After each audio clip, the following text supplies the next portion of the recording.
본 방송에서 제공하는 투자 정보는 투자 판단에 대한 조언입니다. 방송에서 제공하는 주식의 가치, 가격 상승 및 하락에 대해서는 방송사에서 보장하지 않습니다. 실시간 정보 브리핑입니다. 지난 분기 판매가 사상 최고를 기록하는 등 전국 전기업자 니오가 시장의 예상을 크게 상회하는 실적을 발표하자 미국 증시에서 니오의 주가가 14% 이상 폭등했습니다. 현지 시간 5일 뉴욕 증시에서 니오는 전 거래일보다 14.39% 폭등한 4.85달러를 기록했습니다.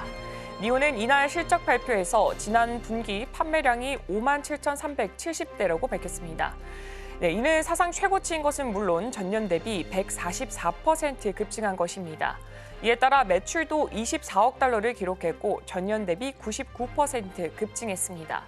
최근 중국 전기차 업체는 정부의 인센티브 등으로 사상 최고 판매량을 연일 경신하고 있습니다. 최근 신규 상장 종목들이 거래 첫날부터 급락을 기록하는 등 투자자들의 기대에 못 미친 성적을 내면서 기업 공개 시장에 열기가 식었다는 진단이 나오고 있습니다. 다만 4분기 다수의 대여들이 상장을 준비하고 있어서 침체한 공모주 시장의 분위기를 바꿀 수 있을지 주목되고 있습니다. 한국거래소에 따르면 올 하반기 이후 국내 증시에 상장한 기업 17개의 공모가 대비 상장일 수익률은 평균 21.5%로 집계됐습니다. 다만 하반기 들어 유일하게 따따블을 기록한 TDS팜을 제외할 경우 4.1%에 불과합니다. 지난 5일 종가와 비교하면 오히려 마이너스 11.9%를 기록하고 있습니다. 최근 7만전자가 붕괴하는 등 증시 내 변동성이 커지고 있는 가운데 신규 상장 종목들이 기대에 미치지 못하는 성적을 기록하면서 IPO 시장의 투자 심리가 점점 약화되고 있다라는 분석이 나오고 있습니다. 2분기 증권사 순이익이 전 분기 대비 30%가량 감소한 것으로 나타났습니다. 금융감독원이 6일 발표한 2분기 증권 선물회사 영업실적에 따르면 2분기 증권사 60개사의 순이익이 1조 7,703억 원으로 전 분기 대비 29.3% 감소했습니다. 이는 작년 동기 대비해서는 69.1% 늘어난 수치입니다. 2분기에 증시 상승세 둔화로 집합투자증권 평가이익이 줄어들면서 자기매매 손익이 감소한 것이 수익성 악화에 가장 큰 영향을 미쳤습니다. 또 부동산 PF 사업성 평가 강화와 충당금 적립 확대로 대출 관련 손익이 감소한 것도 영향을 끼쳤습니다. 한양증권의 새 주인 찾기가 영 꼬이는 모양새입니다. 인수 우선 협상 대상자로 선정된 KCGI의 자금 모집이 지연되는 데다가 매각 주체인 학교법인 한양학원과 KCGI의 양측의 막판 가격 협상도 교착 상태에 빠졌습니다. 매각 작업이 계속 지연될 경우 급전이 필요한 한양학원에서 인수자를 교체할 가능성도 제기됩니다. 일각에서는 KCGI의 연이은 자금 모집 실패가 이번 한양증권 인수까지 이어질 수 있다고 우려하고 있습니다.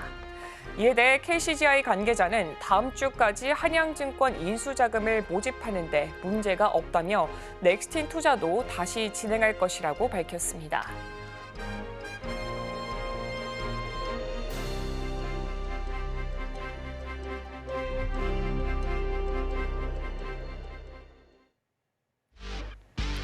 시청자 여러분 안녕하세요. 증시팔 시작합니다. 진행의 이가은입니다. 오은비입니다. 네, 어제 뉴욕 증시는 혼조세로 마무리 지었습니다. 나왔던 지표들이 좀 엇갈리게 나오게 되면서 투자자들을 좀 혼란 속에 빠뜨리는 모습이었습니다. 먼저 ADP 민간 고용이 발표가 됐습니다. 9만 9천 건으로 나오면서 10만 건보다도 아래에 있었고 예상치가 14만 건 정도였기 때문에 일단 고용시장이 너무 빠르게 식는 거 아니냐, 경기 침체 우려된다라는 쪽으로 일단 의견이 모였습니다. 그리고 이후에 나왔던 게 주간 신규 실업수당 청구 건수였습니다. 이건 한 15분 정도 뒤에 발표가 됐는데 여기서는 지금 전주보다 5천 건 정도 감소한 것으로 나타나게 되면서 아직 고용시장 걱정할 정도는 아니다라는 쪽으로 다시 한번 의견이 모였습니다. 투자자들을 혼란스럽게 하는 엇갈리는 지표가 나왔다라는 부분 보셔야겠고요. 여기까지는 민간이 발표한 거기 때문에 오늘 저녁에 나올 정부 쪽에서 발표하게 될 고용 보고서를 조금 더 집중하셔야 될 것 같습니다. 특징적인 부분으로는 테슬라가 있습니다. 급등세를 보였습니다. 있습니다. 내년에 유럽과 중국 쪽에서 FSD 판매를 시작한다라는 소식 속에서 급등세를 좀 보였으니까 오늘 우리 시장 안에서 자율주행 관련주들 흐름 좀 함께 보시면 좋을 것 같고요. 더불어서 장 마감한 후에는 브로드컴이 실적을 발표했습니다. 매출과 EPS 모두 다 예상치 상회하면서 잘 나왔는데 가이던스가 좀 살짝 미스가 나게 되면서 시간의 거래에서 지금 봤을 때 6.8% 정도 하락하면서 움직이고 있습니다. 이 부분도 함께 체크해 보시면 좋을 것 같습니다. 네, 지난 거래일 국내 증시도 한번 짚어보도록 하겠습니다. 코스피는 지난 3일에 이어서 또다시 상승 출발했다가 하락하면서 마무리하는 모습을 보여줬습니다. 삼성전자는 10개월 만에 6만 전자로 다시 내려앉았고요. 웨이는 셀코리아를 다시 한 번 더 보여줬습니다. 어제 코스피는 전 거래일보다 0.21% 내려간 2,575선에서 장을 마무리를 했습니다. 장 초반 1.35%까지 올라갔지만 오후 들어 매도세가 이어지면서 3거래일 연속 하락불을 켜면서 마무리를 했습니다. 웨인의 이 지속된 이탈이 하방에 압력을 가해진 것으로 보여지고 있고 어제 같은 경우에는 웨인이 6천억 원 가까이 매도세를 보였고 반면에 기관과 또 개인 같은 경우에는 순매수로 또 장을 마무리를 했습니다. 시가총액 상위 종목들의 희비는 좀 엇갈린 모습을 보여줬습니다. 먼저 삼성전자는 장 초반에 71,200원까지 올라가는 모습을 보여줬지만 또 코스피와 유사한 흐름을 보여주면서 69,000원 선에서 또 장을 마무리를 지었는데 이렇게 6만 원대로 종가를 형성한 거는 지난 11월 이후 10개월 만이라고 합니다. 또 반면에 SK하이닉스는 3% 가까이 올라가면서 이 수요일에 8% 급락장의 일부분을 조금 만회하는 모습을 보여줬습니다. SK하이닉스도 16만 3천 원까지 올라갔던 오전보다 오후에는 조금 하락하는 모습을 보여주었고요. 그렇지만 저가 매수세가 하방의 압력을 조금 견뎌줬다라고 보여지고 있습니다. 증권가에서는 FOMC 이 회의 전까지 경기 지표에 시장이 민감하게 반응할 것이다라고 전망이 나오고 있는 만큼 오늘도 저희와 함께 하시면서 현명한 투자 계획 세워보시길 바랍니다. 네, 한 주를 마무리하는 금요일입니다. 오늘 전략은 어떻게 세워가면 좋을지 저희 방송과 함께 하시면서 전략들 꼼꼼하게 챙겨보시면 좋겠습니다. 자, 그럼 증시팔 본격적으로 출발해 보도록 하겠습니다.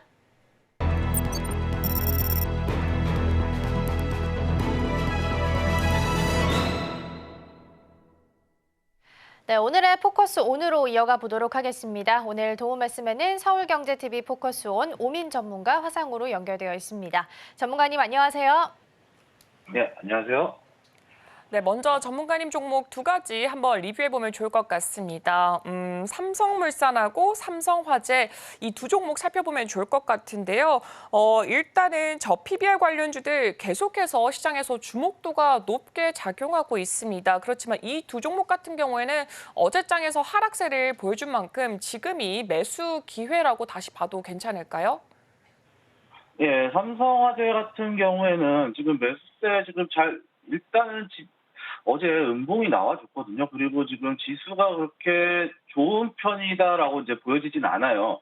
어제 미국 시장 같은 경우에도 상당히 큰 상승을 보여줬었는데 상승분의 대부분을 반납하면서 이제 강보합선에서 마감이 지어졌거든요. 그렇기 때문에 삼성화재 좀 충분히 이제 목표가까지 갈 수 있는 종목이다라고 이제 말씀을 드릴 수 있겠지만 좀 눌릴 수 있어요. 그렇기 때문에 만약에 추가 진입하신다고 그러면은 35만 원 약간 위에서 올라올 거거든요. 그러면 한 35만 5천 원 부분에서 한번 여기까지는 한번 눌릴 자리가 있다라고 보여지고 35만 5천 원에서 이제 추가 매수 하시겠다라고 하시는 분들은 신규 진입해도 된다라고 이제 말씀을 드리도록 하겠고요. 저희는 이제 34만 5천 원에 삼성화재는 진입을 했는데 매수가 상당히 바닥에서 잘 잡았다라고 이제 저는 말씀을 드릴 수 있을 것 같아요. 보시게 되면은 이제 올라왔을 때 이 자리에서 이제 34만 5천 원에서 10% 가까운 상승률을 이제 나타나줬거든요. 그리고 지금 눌리고 나서 이제 약수익권 정도일 거예요. 그렇기 때문에 아직까지는 지금 유효하다라고 이제 말씀을 드릴 수 있겠고, 만약에 이제 지수가 정말 좋지 않다라고 했을 때, 우리 본전가, 매수가를 위협한다라고 했을 때는 이거 매수가에서 우리 짤을 각오하고 추가적으로 버텨보고 목표가까지 한번 홀딩해보는 전략 충분히 취할 수 있다라고 이제 말씀드리도록 하겠습니다. 그리고 이어서 삼성물산 어제 진입했던 종목인데 어제 제가 매수가를 좀 바로 살 종목 아니다라고 이제 말씀을 드렸어요. 그리고 매수가 46,500원 이 부분에서 이제 중심가 부분에서 왔다 갔다 하는 부분에서 이제 매수해달라고 이제 말씀을 해드렸거든요. 그렇기 때문에 아직까지는 이 자리 지금 나쁘지는 않아요. 나쁘지는 않은데 이게 지금 자리를 보시게 되면 이 자리가 한번 그어서 한번 보도록 하겠습니다. 보시게 되면은 앞전에 이 자리도 겹쳐요. 이 자리도 겹치죠. 그리고 이 자리도 겹쳐요. 그리고 이 자리. 이 매물대를 지금 소화하는 구간이다라고 이제 보여지고요. 삼각 수렴을 만들면서 매물대를 소화하는 구간이기 때문에 추가적으로 눌릴 수 있다. 그렇기 때문에 제가 또 밑에서 눌림목에서 잡아달라, 공략해달라라고 이제 부탁을 드렸습니다. 그렇기 때문에 아마 오늘 어제 매수 체결 안 됐을 것으로 이제 저는 알고 있고요. 충분히 눌렸다가 만약에 이 자리가 내려오게 됐을 때는 우리가 매수 안 했잖아요. 내려왔다고 음봉에서 바로 매수하시지 마시고요. 아무래도 지수가 좋지 않다 보니까 이렇게 내려왔다가 올라오면 이 자리에서 146,500원 이 자리에서 올라왔을 때 양봉 하나 뜨는 거 확인하고 진입해야 된다라고 말씀드리도록 하겠습니다. 그리고 이후에는 목표가는 추가적으로 16만 5천 원까지 우리 충분히 노려볼 수 있다라고 말씀드리도록 하겠습니다. 네, 두 가지 종목 리뷰 먼저 만나봤고요. 밸류업 관련해서는 9월에 일정이 있습니다. 밸류업 지수 발표도 있고 연내에 또 ETF 상품 출시 예정도 되어 있기 때문에 조금 더 긴 호흡으로 보셔도 좋을 것 같습니다. 자, 그럼 어제 장 마감한 후에는 어떤 종목들이 좀 움직였는지 먼저 확인해 보도록 하겠습니다. 네, 시간의 특징 줍니다. 민테크, 그리드위즈, 갤럭시아 SM, 갤럭시아 머니트리 그리고 FSN 있고요. 어제도 시장은 좀 어렵게 흘러갔습니다. 정규장에서도 테마 위주로 빠르게 순환매가 돌았고요. STO 관련주는 정규장에서는 쉬어갔지만 시간 외에서 다시 강세를 좀 보였고요. 오늘 정부에서 전기차 화재랑 관련해서 대책 회의가 예정이 되어 있습니다. 화재 관련주들 어제부터 움직임을 보였습니다. 잠시 후에 함께 내용 체크해 보시죠. 네, 시간의 특징주 먼저 확인해봤습니다. 전문가님, 이 중에서 오늘장 안에서 추가적인 움직임 보일 만한 종목 어떤 종목 있을까요? 제가 봤을 때는 민테크가 일단 강한 흐름 보여줄 것이다라고 이제 예상이 되거든요. 시간에서 일단 상한가가 나왔습니다. 시간에 상한가가 나왔기 때문에 당연히 강력한 흐름 나와줄 수 있겠죠. 어제 시간에 상한가 가격이 8,470원이었습니다. 8,470원인데 이 자리 보시게 되면은 여기 양봉 있죠? 이 양봉의 중심가 부분에서 이제 스타트를 하게 될 겁니다. 만약에 이 자리를 넘어갔을 때는 우리가 단타적인 접근에서 이 자리 넘어갈 수 있다. 최소한 여기 9,200원, 9,300원까지는 충분히 넘어갈 수 있다라고 이제 보여지고요. 단기적인 관점에서 우리는 진입을 해야 된다라고 이제 말씀을 드릴 수 있을 것 같아요. 어제 시장도 보시게 되면은 지수가 상당히 강력하게 나올 것 같이 움직이다가 10시까지 1시간 정도 장 개장 후에 1시간 정도 강력한 상승을 보여주다가 10시 이후에부터 이제 슬슬 흘러내리면서 대부분의 종목들이 상승하던 종목들이 이제 상승분을 다 반납하는 그런 상황이 펼쳐졌었거든요. 그렇기 때문에 이 종목도 제가 봤을 때는 역시나 테마주의 성격이 강하기 때문에 지금 8,470원 이 자리 넘어가서 나오게 됐을 때는 9,250원까지는 한번 튀어줄 수 있겠으나 만약에 눌리게 될 경우에는 이게 8,470원 우리가 반드시 지켜야 되는 손절가로 이제 설정하고 진입하시면 좀 될 것 같고요. 그리고 그리드위즈도 한번 살펴볼까요? 그리드위즈구나.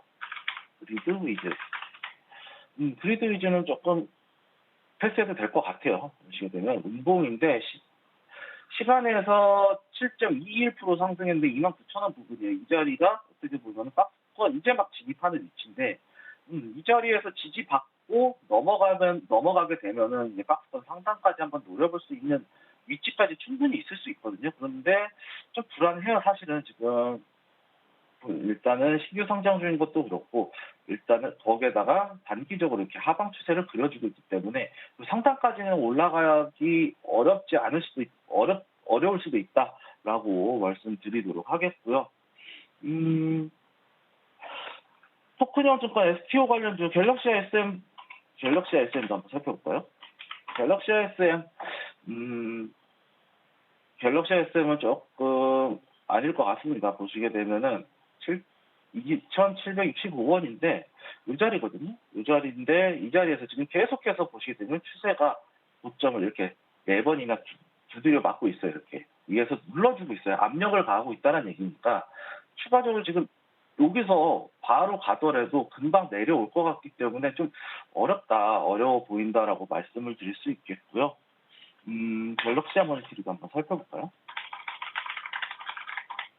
갤럭시 하모니트리 제가 공략했던 종목이니만큼 나쁘지 않다라고 보여지는데 좀 지적을 하네요. 보시게 되면은 이 자리가 삼각수를 만들어지고 있어요. 지금 이 자리에서 이제 완벽하게 고점을 이제 넘어갈 듯 했으나 꼬리를 달고 내려왔죠. 꼬리가 길게 달렸어요. 근데 이때 거래량이 나왔거든요. 꼬리에서 거래량이 나온 거는 고점에서 거래량 터졌어 윗꼬리 달고 거래량 터진 캔들은 매도세가 그만큼 강하다라는 걸 우리가 알고 있어야 되거든요. 그렇기 때문에 지금 제가 봤을 때는 얘도 좀 내려왔다가 올라갈 것 같은 이런 느낌이 나거든요. 그렇기 때문에 저는 민테크가 그나마 좀 제일 괜찮아 보인다라고 말씀드리도록 하겠습니다. 네, 시간에서 움직였던 종목들은 대부분 오늘 전기차 관련돼서 발표, 그 관련 종목들 그리고 STO 관련 종목들로 위주로 이제 차지가 했습니다. 그 중에서도 민테크 같은 경우에는 시간 외에서 상한가가 나왔고요. 9,250원까지 기대가 될 종목이지만 손절가는 무조건 지켜야 된다라고 말씀을 주셨고 또 갤럭시 SM 같은 경우에는 향후 전망에 대해서는 상승에 있어서 제한적일 것이다라는 의견까지 제시하셨습니다. 그렇다면은 이제 오늘 우리 시장에서 과연 어떤 종목을 또 살펴보면 좋을까요? 먼저 제일 눈에 띄는 거는 아무리 봐도 이제 테슬라 관련주죠. 테슬라 FSD 중국과 유럽에 1분기에 출시한다는 소식 그리고 중국 판매량이 이제 증가하면서 상당히 이제 기대감이 좀 늘어났다. 실적에 대한 기대감이 좀 보여지고 있다라고 이제 생각을 하고 있거든요. 그리고 어제 같은 경우에는 전반적으로 지수가 S&P 500 종목들을 보시게 되면 대부분 불긋불긋해요. 그런데 테슬라가 거의 5% 가까운 4.9% 상승을 하면서 상당히 좋은 흐름 보여줬었거든요. 어떻게 보면은 테슬라가 S&P 500을 어느 정도 방어를 했다라고 보여질 정도로 테슬라의 주가 상승이 압도적이었습니다. 그런 부분에 있어서 테슬라 관련한 자율주행도 있겠지만 일단 먼저 2차 전지부터 살펴봐야 될 것 같아요.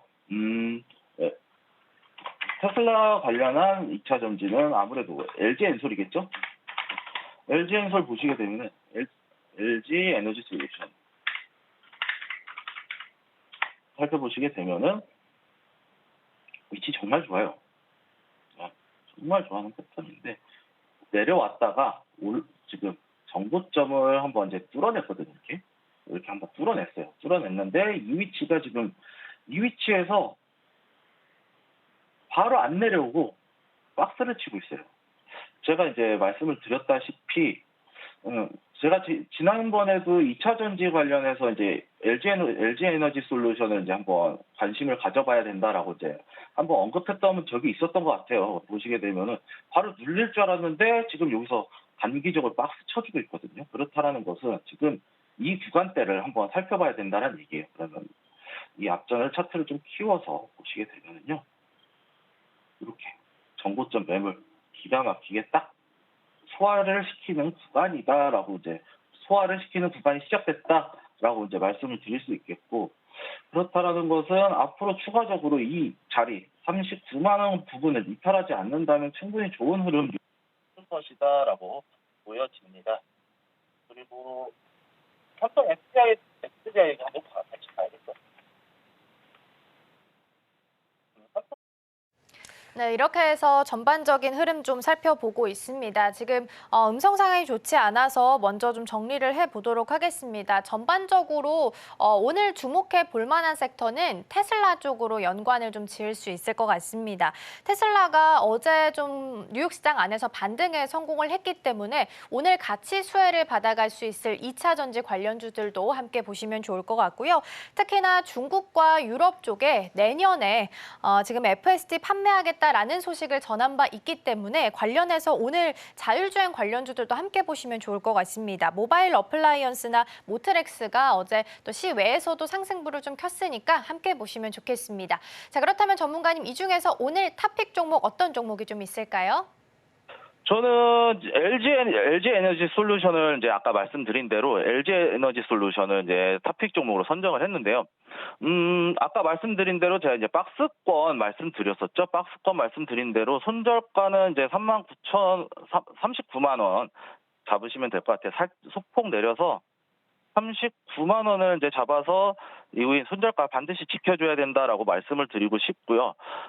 진입가는 40만 원에서 40만 5천 원짜리를 한번 말씀을 드리고 싶어요. 40만 원에서 40만 5천 원짜리를 이제 말씀드리고 싶은데 제가 왜 이 자리를 드리냐면 지금 지수 흐름이 그렇게 좋지 못해요. 물론 LG엔솔 어제 같은 경우에도 지수를 방어는 해줬어요. 그런데 음봉으로 갭 상승해놓고 이제 마감을 이제 음봉으로 해줬거든요. 음봉 도지 형태로. 그렇기 때문에 추가적으로 조금 눌릴 수 있을 것이다라고 이제 말씀을 드릴 수 있을 것 같고요. 이후에 우리가 충분히 눌렸을 때 40만 원에서 40만 5천 원 부근에서 눌림목에서 충분히 매수해 볼 수 있다라고 말씀드릴 수 있겠고 손절가는 39만 원까지 좀 짧게 보도록 하겠습니다. 아무래도 지수의 흐름이 좋지 못하기 때문에 좀 짧게 보는 것이다라고 이제 말씀을 드릴 수 있겠고요. 목표가는 그래도 조금 길게 봐야 될 것 같아요. 일단 테슬라 관련된 호재가 너무 강력하기 때문에 목표가는 일단은 45만 5천 원까지 한번 보도록 할 건데요. 45만 5천 원. 45만 5천 원까지 한번 보도록 할 텐데 이 딱 정고점이에요. 그런데 아마 테슬라가 이렇게 강력하게 나와준다라고 봤을 때는 테슬라 힘을 타고 충분히 그 위까지 올라갈 수 있을 것이다라고 이제 저는 말씀드리고 싶거든요. 그렇기 때문에 일단 45만 5천 원까지 한번 지켜보고 여길 넘어가느냐 못 넘어가느냐의 흐름을 보고 추가적으로 대응해 드리도록 하겠다라고 말씀드리도록 하겠습니다. 네, 오늘의 탑픽 종목 먼저 만나봤습니다. LG 에너지 솔루션입니다. 테슬라가 반등에도 성공을 했고 FSD 관련한 또 코멘트로 남겼기 때문에 오늘 우리 시장에 또 영향을 미칠 수밖에 없는 상황이죠. 또 정부 쪽에서도 전기차 화재 관련해서 대응 대책들 오늘 발표하겠다라고 이야기 나오고 있으니까 화재 관련해서도 좀 크게 보셔도 관련주로 들어갈 수 있을 것 같습니다. 목표가 45만 5천 원, 손절가는 39만 원 말씀해 주셨습니다. 오늘 도움 말씀은 여기까지 듣도록 하겠습니다. 전문가님 고맙습니다. 네, 감사합니다. 네, 오늘의 탑픽 종목 다시 한번 화면을 통해서 정리해 보고요. 계속해서 이어가 보도록 하겠습니다.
네, 서울경제TV 마켓 오늘로 이어가 보도록 하겠습니다. 오늘 개장하기 전에 어제 글로벌 시장 그리고 국내 시장 어떻게 마감했는지 함께 살펴보도록 하겠습니다.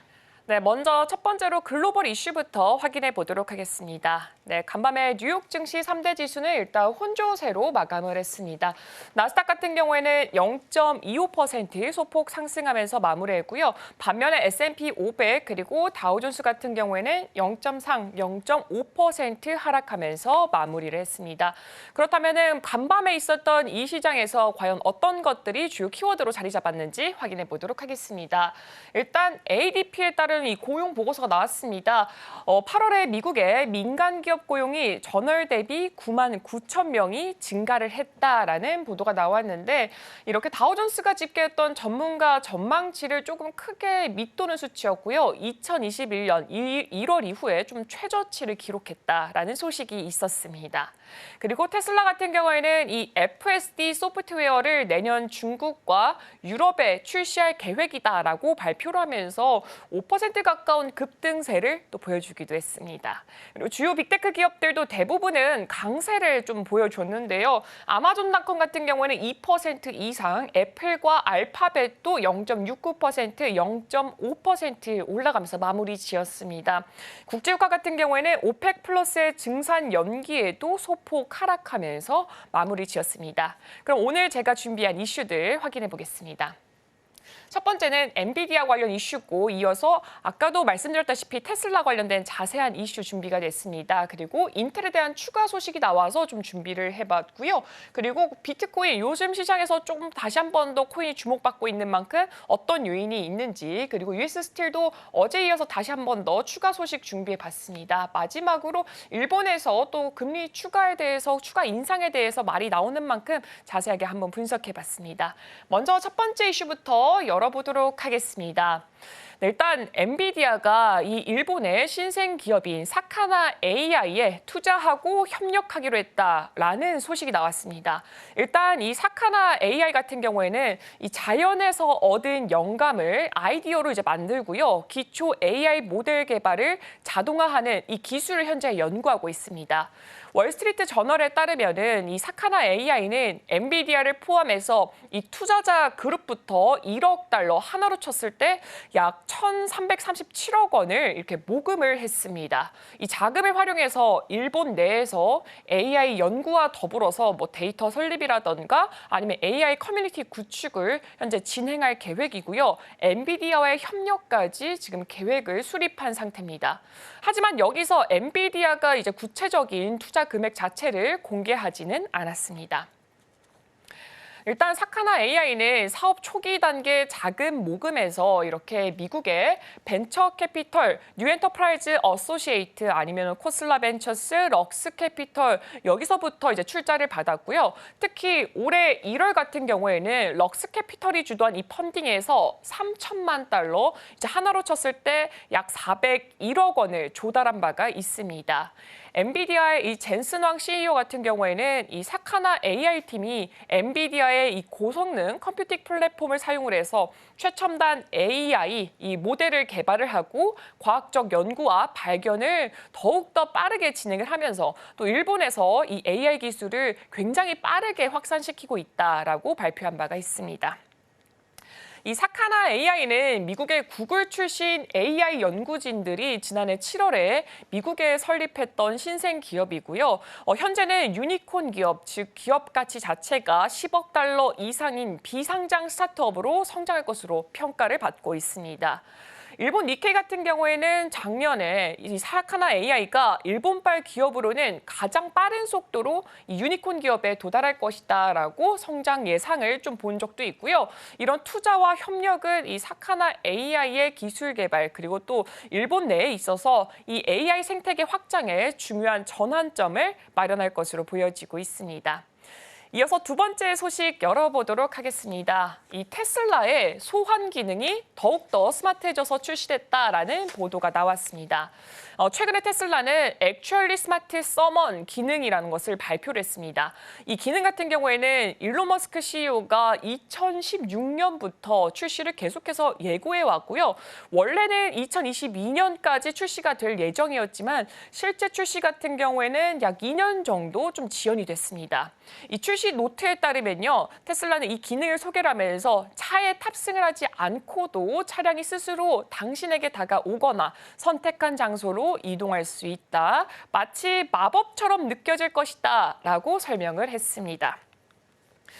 네, 일단은 운전자는 이제 테슬라 모바일 앱의 소환 메뉴 탭을 통해서 자동차 카메라로부터 실시간 정보를 받아볼 수가 있습니다. 이 두 가지 탭에는 두 가지 옵션이 표기가 되는데요. 일단은 컴투미 같은 경우에는 차량이 자동으로 사용자 위치로 이동을 할 수 있도록 하는 기능이고요. 이 고투 타겟이라는 기능 같은 경우에는 사용자가 설정한 다른 위치로 차량이 이동하는 기능입니다. 여기서 명령을 중단하기 위해서는 이렇게 눌렀던 버튼에서 손을 떼기만 하면 됩니다. 테슬라는 이 기능을 주차장이나 진입로에서만 사용을 해야 되고 또 항상 주의를 기울여야 한다라고 또 당부를 하기도 했습니다. 기존의 소환 기능 같은 경우에는 이미 2019년에 출시가 됐었는데 이때 이제 다수의 사용 평가자 같은 경우에는 평가 자체를 좋게 주지는 않았습니다. 반면에 지금 이렇게 나왔던 새로운 버전 같은 경우에는 초기 반응 자체가 굉장히 긍정적이고요. 한 운전자는 X에서 굉장히 좋았다, 매우 인상적이다라고 평가를 하게 됐습니다. 일단 스마트 소환 기능 자체가 10월 10일에 출시가 될 예정이고요. 그 전에 테슬라의 로보택시 출시 행사도 예정돼 있습니다. 그래서 이번 가을에는 일론 머스크가 추진해온 이 자율주행 기술들 과연 실제로 얼마나 진전됐는지에 대한 관심이 더욱더 커지고 있습니다. 이어서 세 번째 이슈 살펴보도록 하겠습니다. 인텔이 추진 중인 1.8나노 반도체 공정이 좀 어려움을 겪고 있다라고 로이터 통신이 보도를 했습니다. 소식통은 인텔이 브로드컴의 반도체 제조 테스트에서 실패를 했다라는 소식을 또 보도를 했는데요. 반도체 설계 회사인 이 브로드컴 같은 경우에는 자체 칩 설계도를 인텔에 보내서 1.8나노 공정을 테스트를 했는데 이 브로드컴은 이 테스트를 검토했을 때 인텔의 1.8나노 제조 공정이 대량 생산에 적합하지 않았다라는 결론을 이렇게 내렸습니다. 다만 브로드컴은 인텔의 평가를 아직 완전히 마치지 않았다라고 밝혔습니다. 한편 이에 대해서 인텔 같은 경우에는 내년에 대량 생산을 시작하기 위한 준비가 순조롭게 진행되고 있다라고 또 강조를 하기도 했습니다. 인텔은 2021년에 파운드리 사업 재진출을 선언하면서 이렇게 삼성전자를 넘어서서 이 세계 2위 파운드리 회사 이 기업으로 성장하겠다라는 계획을 또 발표하기도 했었습니다. 이후 지난해 1.8나노 반도체 웨이퍼 시제품을 공개를 했는데 그러면서 업계를 또 굉장히 놀라게 했었고요. 당시 5나노 이하 공정은 이 TSMC와 삼성전자만 가능했던 상황에서 인텔이 3나노보다 더 앞선 1.8나노 시제품을 공개를 했습니다. 그리고 2월 같은 경우에는 올해 연말에 1.8나노 공정 양산을 시작하겠다라고 밝히기도 했습니다. 계획대로라면 인텔은 내년에 세계 최대 파운드리 기업인 이 대만 TSMC보다 그리고 삼성전자보다 훨씬 더 빠르게 1나노대 공정에 진입할 수가 있습니다. 이 팩겔싱어 CEO는 지난달에 좀 실적 발표를 했었는데 이때 이후에 올해 말까지 1.8나노 공정을 통해서 이 자체 반도체를 제조를 하고 또 2025년부터 외부 고객사를 위해서 대량 생산을 시작하겠다라고 또 계획을 말하기도 했습니다. 이번 공정의 성공 여부는 인텔의 이 반도체 산업 내 경쟁력 그리고 미래 성장 가능성에 굉장히 중요한 영향을 미칠 것으로 보여지고 있습니다. 이어서 다음 소식들을 한번 확인해 보도록 하겠습니다. 이 암호화폐 거래소 비트바이넥스가 연준이 금리 인하를 했을 때 비트코인 시장에 미치는 이 영향력 그것을 분석한 보고서를 발행을 했습니다. 비트바이넥스는 연준이 금리를 만약에 0.25%포인트 낮추게 된다면은 이 비트코인 시장에서는 좀 긍정적인 영향이 끼칠 것이다라고 예상을 하고 있고요. 금리 인하로 경기 침체에 대한 우려 자체가 줄어들게 된다면 투자자들이 비트코인과 같은 위험 자산에 대해서 조금 더 보다 안전한 안정적인 투자 심리를 유지할 수 있다라고 말하기도 했습니다. 반면에 0.5%포인트의 큰 폭의 금리 인하가 만약에 단행이 된다면은 경기 침체에 대해서 불안감이 좀 커지면서 투자자들이 좀 비트코인과 같은 위험 자산을 좀 매도할 가능성이 크다라고 분석을 했습니다. 특히나 9월 같은 경우에는 비트코인이 역사적으로 약세를 보이는 시기라는 점에서 금리 인하와 계절적 요인 자체가 겹쳐지게 된다면 비트코인 가격 자체가 15에서 20% 하락할 가능성이 크다라고 경고를 했습니다. 지금 이거 같은 경우에는 비트코인 가격 자체가 45,000달러 선까지 하락할 수 있다라는 의미를 좀 보여주고 있습니다. 근데 이제 비트파이넥스 같은 경우에는 0.5%포인트 금리 인하로 비트코인 가격이 만약 급락하게 된다면 장기 투자자들이 좀 저가 매수 기회로 활용할 수도 있을 것이다라고 좀 긍정적인 전망도 제시를 했습니다. 단기적으로는 좀 하락세가 나타날 수도 있지만 저렴한 가격에 좀 비트코인을 매수할 수 있는 기회 자체를 제공하게 되고 또 장기적으로는 가격이 회복될 수 있다라는 전망입니다. 그래서 비트코인 시장 같은 경우에는 이 향후 움직임 자체가 금리 정책 그리고 계절적 요인에 따라서 좀 크게 변동성을 보일 가능성이 크게 자리하고 있습니다. 다음 소식도 확인해 보겠습니다. 미국 철강 기업 US 스틸의 이 데이비드 버리 최고 경영자가 만약에 이 미국 일본 제철로 매각이 무산이 된다면 공장 자체를 폐쇄하고 본사를 이전할 수도 있다면서 좀 강경한 입장을 밝혔습니다. 월스트리트 저널에 따르면은 이 버리 CEO는 인터뷰할 때 매각 계획이 만약에 무산되면 피츠버그의 마지막으로 남은 이 몬벨리 제철소를 폐쇄를 하고 본사도 이 피츠버그 밖으로 이전할 수 있다라고 말을 했습니다.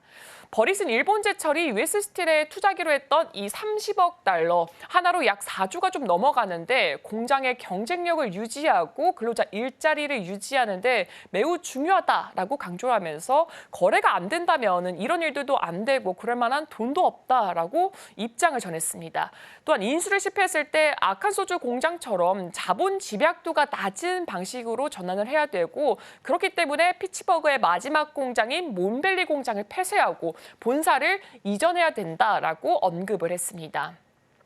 US 스틸 같은 경우에는 거래를 지지하면서 직원들을 위한 집회를 계획 중입니다. 근데 같은 날 워싱턴 포스트 같은 경우에는 조 바이든 대통령이 일본 제철의 인수를 불허할 것이다라고 이제 보도를 했고요. 미 재무부 산하 외국인 투자위원회는 국가 안보 우려로 인해서 거래를 불허할 가능성이 크다라고 전했습니다. 이렇게 위원회 같은 경우에는 외국 기업의 미국 기업 인수 시 국가 안보에 미치는 영향 자체를 심사를 하고요. 필요할 경우에 대통령에게 거래 불허를 좀 권고할 수가 있습니다. US 스틸 측은 이제 일본이 미국의 강력한 동맹국이기 때문에 안보 문제가 없다라고 확신을 하는데 이 바이든 대통령은 3월에 이미 US 스틸 매각에 반대 입장을 밝혔고 카멀라 해리스 부통령과 도널드 트럼프 전 대통령 또한 인수 반대 입장을 표명한 바가 있습니다. US 스틸의 향후 주가, 정치적 상황과 또 정부의 결정에 크게 영향을 받을 것으로 보여지고 있습니다. 마지막 소식 확인해 보도록 하겠습니다. 일본은행이 정책심의위원 다카타 하지메 자체가 일본의 인플레이션이 현재 예측과 일치하게 된다면 추가로 금리를 인상해야 한다라고 강조를 했습니다. 지금 이렇게 어제 열린 연설에서 다카타 위원이 인플레이션이 예상대로 계속된다면 통화 정책을 더욱더 긴축적으로 조정할 필요가 있다라고 밝히기도 했습니다. 또한 금리를 긍정적인 수준으로 유지를 해야 한다라고 강조를 하면서 인플레이션을 효과적으로 관리하겠다라는 의지를 나타냈습니다. 그런데 지난달 초에 글로벌 금융시장이 엔캐리 트레이드 청산으로 갑작스럽게 대규모 사태에서 휘말린 상황을 고려했을 때 금리 인상 자체를 조금 빠르게 서두를 필요는 없다라고 신호를 보냈습니다. 7월 말 같은 경우에는 금리를 예상보다 급격히 인상을 했고요. 이후에 미국의 경제 침체 우려와 글로벌 금융시장 폭락으로 인해서 좀 세계적으로 큰 혼란을 겪었습니다. 이런 상황을 감안했을 때 이 위원장 같은 경우에는 당분간 시장 상황을 좀 면밀하게 모니터링을 해야 된다라고 언급했습니다. 이 다카타 위원의 발언은 일본은행 총재 우에다 가즈오의 통화정책 정상화 의지를 좀 뒷받침하는 메시지라고 볼 수가 있는데요. 우에다 총재는 경제 상황이 하락하는 대로 이렇게 초완화 정책을 철회할 계획을 밝혔습니다. 근데 현재로서는 일본은행이 7월 말에 이어서 좀 이 9월까지 빠르게 금리를 올리지 않을 것이다라는 전망 자체가 우세하게 작용하고 있습니다. 이 시장 참여자들은 9월 20일에 발표될 일본은행의 정책결정회의에서 금리 동결 동결을 예상하고 있고요. 대다수는 일본은행이 올해 7월부터 내년 1월 사이에 추가금리 인상에 단행할 것이라고 전망하고 있습니다. 제가 준비하신 브리핑은 여기까지고요. 이제 오늘의 이슈 한번 체크해 보도록 하겠습니다. 8월 비농업 취업지수와 실업률 그리고 시간당 평균 임금이 오늘 발표될 예정이니까요. 이 부분 확인해 보시면 좋을 것 같습니다. 이제 국내 시선으로 옮겨보도록 하겠습니다. 네, 어제 하루를 좀 정리하면 오전에는 맑음, 오후에는 흐림으로 정리할 수 있을 것 같습니다. 어제 오후에 소나기가 좀 내렸죠. 우리 증시도 마찬가지였습니다. 개장했을 때는 맑은 기온을 좀 보였다가 오히려 오후장 들어서 11시 좀 가까워지면서부터 좀 흐린 날씨를 보이기 시작을 했습니다. 오전에 좀 잘 버티나 싶었던 이 기온들이 11시를 기점으로 오히려 꺾이는 모습을 좀 보였는데요. 일중 흐름 좀부터 살펴보도록 하겠습니다. 가운데를 보합 수준으로 보시면 되는데 양시장 모두 다 개장했을 때는 고점을 좀 높여가는 모습을 보이다가 11시 부근부터 다시 한번 좀 고꾸라지는 모습을 보였습니다. 그나마 다행이다라고 할 수 있는 부분은 저점이었었던 부분보다 종가가 조금 더 올라왔다라는 부분, 코스닥도 마찬가지로 저점 대비해서는 낙폭을 조금 만회했다라는 부분이 될 수 있겠습니다. 수급 상황을 살펴봤을 때는 여기서는 개인과 기관 투자자가 일단 방어를 해주는 모습이었고요. 여기서는 외국인과 기관 투자자가 함께 좀 덜어냈습니다. 무엇보다 지금 금투세에 대한 부분이 아직 해결되지 않았기 때문에 코스닥 시장 안에서는 투자를 하는 데 있어서 조금은 혼란스러운 모습을 보이고 있습니다. 순매수 탑5도 살펴보도록 하겠습니다. 여기서 오랜만에 반도체 쪽의 이름이 보이죠. 외국인은 SK 하이닉스를 담아가는 모습이었고요. LG전자는 양쪽에서 모두 다 러브콜을 보냈습니다. 지주사인 LG가 LG전자랑 LG화학 쪽에 있어서 지분을 추가적으로 매입하겠다라는 소식이 전달됐었는데 LG전자 쪽이 오히려 러브콜을 좀 받고 있는 상황이고 오랜만에 LG디스플레이도 어제 반등에 성공을 좀 했습니다. 유한양행 같은 경우에는 외국인이 좀 담아가고 있는데 주말에 세계 폐암학회 일정이 있습니다. 미국 샌디에이고에서 진행이 되는데 일단 유한양행은 지금 FDA 승인을 받았던 부분은 본인이 가지고 있었던 렉나자 그리고 얀산의 리브리반트가 같이 병용요법에 대해서 FDA 승인이 발표가 됐는데요. 근데 이번에 세계 폐암학회에 참석해서는 본인이 가지고 있는 렉나자의 단독요법에 대해서 설명을 할 거고요. 더불어서 가장 대표적인 경쟁작이라고 볼 수 있겠죠. 아스트라제네카의 타그리소 이 제품과 비교했을 때 어떤 데이터가 나오는지도 함께 발표할 예정입니다. 같이 보시면 좋을 것 같고요. 기관 쪽에서는 아무래도 지수가 약하다 보니까 이걸 좀 방어해 줄 수 있는 경기 방어 쪽으로 시선이 좀 돌아간 모습이었습니다. SK텔레콤도 여기 자리하고 있고요. 어제 강원랜드 같은 경우에는 문체부에서 소식이 있었죠. 게임 면적 그리고 기구 넓힐 수 있다. 더불어서 외국인이 베팅하는 한도도 높일 수 있다라는 소식도 함께 전하면서 오랜만에 카지노 쪽도 훈풍이 좀 불어들었습니다. 반대로 덜어냈던 쪽도 살펴보겠습니다. 외국인 쪽에서는 삼성전자 우선주까지도 덜어냈고요. 기관도 마찬가지였습니다. 삼성전자 그리고 여기서는 오히려 SK 하이닉스도 같이 투톱을 좀 덜어냈습니다. 더불어서 이쪽에서는 차 쪽도 같이 덜어냈죠. 아무래도 시장을 좀 팔고 있다라고 보셔도 좋을 것 같고요. 기관 쪽에서는 LS 일렉트릭 그리고 HD 현대일렉트릭을 덜어내면서 전력 그리고 전선 쪽도 함께 좀 차가운 시선을 보냈습니다. 어제 있었던 테마들도 함께 좀 살펴보겠습니다. 딥페이크 관련주들이 어제 좀 강세를 보였었는데요. 딥페이크 분석 장비에 있어서 예산을 12억 정도 증액하겠다라는 소식이 나오면서 관련주들의 흐름이 좀 보였습니다. 그리고 여성가족부에서는 AI로 딥페이크 영상을 일단 직접 찾아내고 그 영상에 있어서 사업자에게 자동적으로 삭제를 좀 요청할 수 있는 시스템을 구축하겠다라는 이 두 가지 정책이 좀 제시가 됐고요. 센즈랩은 페이크 체크라고 해서 이미지만 올려다 놓으면 이게 딥페이크인지 아닌지 수초 만에 좀 가려주는 시스템인데 누구나 무료로 사용할 수 있는 시스템이 공개가 되면서 어제 굉장히 큰 관심을 좀 받았습니다. 두 번째 테마는 양자 암호 쪽으로 가보도록 하겠습니다. 여긴 좀 어려운 개념이 포함이 좀 되어 있는데 양자 컴퓨터라고 하면 쉽게 얘기해서 전 세계 어떤 암호도 풀어낼 수 있는 지금 가지고 있는 것보다 훨씬 더 고차원의 컴퓨터다라고 보시면 될 것 같습니다. 그리고 이 양자 컴퓨터 안에 들어가는 두뇌 역할을 하는 칩을 한국에서 최초로 개발을 했는데요. 그 칩을 조금 더 확대해서 살펴보면 광자가 지나가는 길이 이렇게 네 갈래로 구분이 되어 있습니다. 근데 한국에서 요번 이번에 발표한 게 8개로 2배 정도 늘었다라고 보시면 될 것 같고요. 앞으로 계속해서 16개, 32개까지도 늘려나갈 계획입니다. 근데 문제는 이쪽에서는 지금 상용화까지 한 10에서 15년 정도 걸릴 것으로 예상되기 때문에 조금 더 긴 관점으로 보셔야 될 것 같고요. 양자 컴퓨터가 만약에 상용화가 된다면 군사나 금융 분야 쪽에 있어서도 고차원적의 암호 해독도 가능하다라는 장점을 가지고 있습니다. 어제는 ICTK, PPI 쪽에서 강세를 좀 보였습니다.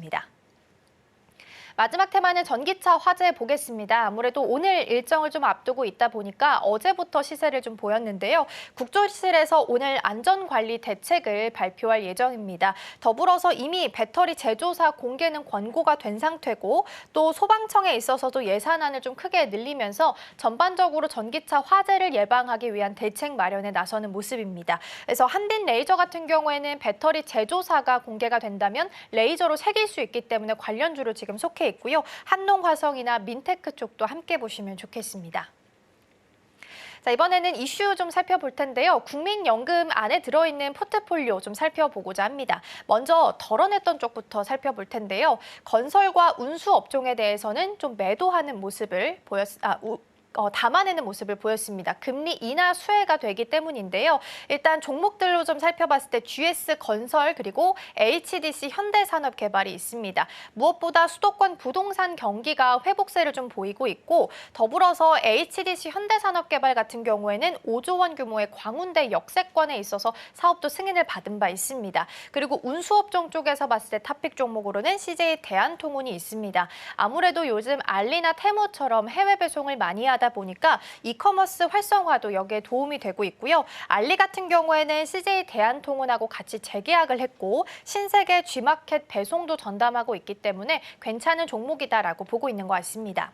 반대로 덜어놓던 쪽도 보도록 하겠습니다. 이번에는 화장품과 전력설비인데요. 아무래도 상반기에 너무 잘 나갔고 수익이 좀 많이 났기 때문에 오히려 이유가 좀 봤을 때는 차익을 실현한다라고 보시면 될 것 같습니다. 화장품 쪽에서는 아모레퍼시픽을 가장 크게 덜어냈습니다.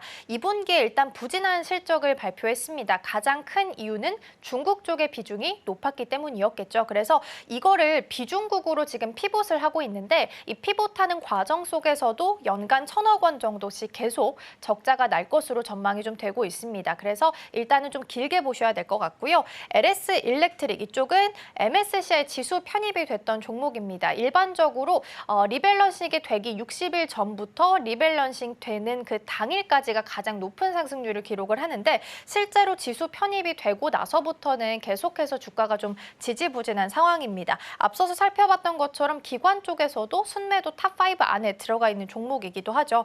그래서 조금 더 중장기적인 관점으로 만약에 투자하신다면 좀 보셔야 될 것 같습니다. AI가 발전할수록 필요한 부분들이 많이 늘어나고 있습니다. 반면 부족한 것들도 부각이 좀 되고 있는데요. 첫 번째로는 송전선로, 그리고 두 번째로는 공업 용수 쪽 하나씩 좀 보도록 하겠습니다. 먼저 송전선로부터 보면요. 지금 이 추세로 유지를 하면 4년 뒤에는 블랙아웃이 우려된다라는 부분입니다. 아무래도 AI, 반도체, 바이오까지 첨단 산업을 운영하기 위해서는 많은 양의 전력이 지금 필요한 상황입니다. 더불어서 원전이나 재생에너지 같은 경우에는 동해안이랑 서해안에 많이 위치하고 있어서 이걸 수도권까지 끌어오는 송전선로가 지금 필요한데 부족한 상황이고요. 지금 수준을 만약에 유지를 하게 된다면 28년에는 예비율이 7%, 38년에는 4%까지 떨어지는데 보통 기준이 10%입니다. 그래서 10% 밑으로 떨어지면 경계, 그리고 5%보다 더 떨어지면 비상대응으로 바뀌게 됩니다. 그래서 28년과 38년을 기준으로 봤을 때도 우려가 된다라고 보시면 될 것 같고요. 지금 발전되는 속도로 봤을 때는 5배 정도 빠른 속도가 필요하지만 오히려 반대하는 쪽도 있습니다. 주민들의 반대가 좀 부딪히고 있다 보니까 4년 정도 계속 딜레이되는 경향이 좀 있습니다. 주민들 입장에서는 전자파 피해를 좀 볼 수 있다라는 이유 때문에 반대를 좀 하고 있고요. 이번에는 공업 용수 쪽의 문제로 좀 돌려보도록 하겠습니다. 2035년에 정부가 이제 반도체 클러스터를 본격적으로 용인 쪽에서 지금 운영을 하기 위해서 노력을 하고 있죠. 근데 웨이퍼를 표면을 세정하기 위해서 혹은 식각, 냉각을 하기 위해서 더불어서 데이터 센터를 운영한다면 여기에 대해서 좀 시키기 위해서는 많은 양의 공업 용수가 필요합니다. 근데 지금 필요한 양을 대충 계산해 봤을 때도 170만 톤이 필요한데 지금 기준으로 봤을 때는 77만 톤까지 확보가 가능한 상황입니다. 그러다 보니까 정부에서 내놓은 대책은 이렇습니다. 화천댐이 기존에는 발전 전용으로 운영이 되고 있는데 이걸 다목적댐으로 전환시키겠다라는 부분입니다. 근데 부족한 부분이 있다면 유입이나 유량 부분이 북한 쪽에 있어서 좌지우지되는 경우가 있기 때문에 위험 요소가 있다라는 부분도 체크를 좀 해야 될 것 같습니다. 그래서 전반적으로 인프라 구축하고 협력하는 부분은 필요하다라는 부분도 언급이 되고 있습니다.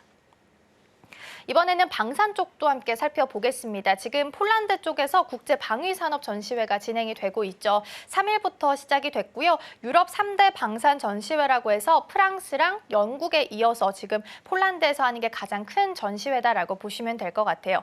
동유럽 국가에서는 러우 전쟁 이후에 우리도 자국에 좀 보호할 수 있는 무기 체계가 필요하다라는 인식이 좀 생기게 됐고 K방산 같은 경우에는 장점이 가성비 측면이 있습니다. 가성비도 있고 특히나 또 빠르게 제작을 할 수 있기 때문에 이 부분에 있어서는 동유럽 국가들이 호평을 좀 보내고 있는 상황이고요. 지금 목표는 27년까지 4대 방산 수출국 안에 이름을 올리는 겁니다. 지금 기준으로 봤을 땐 10등인데 4등까지 바짝 올라오겠다라는 목표를 좀 가지고 있고요.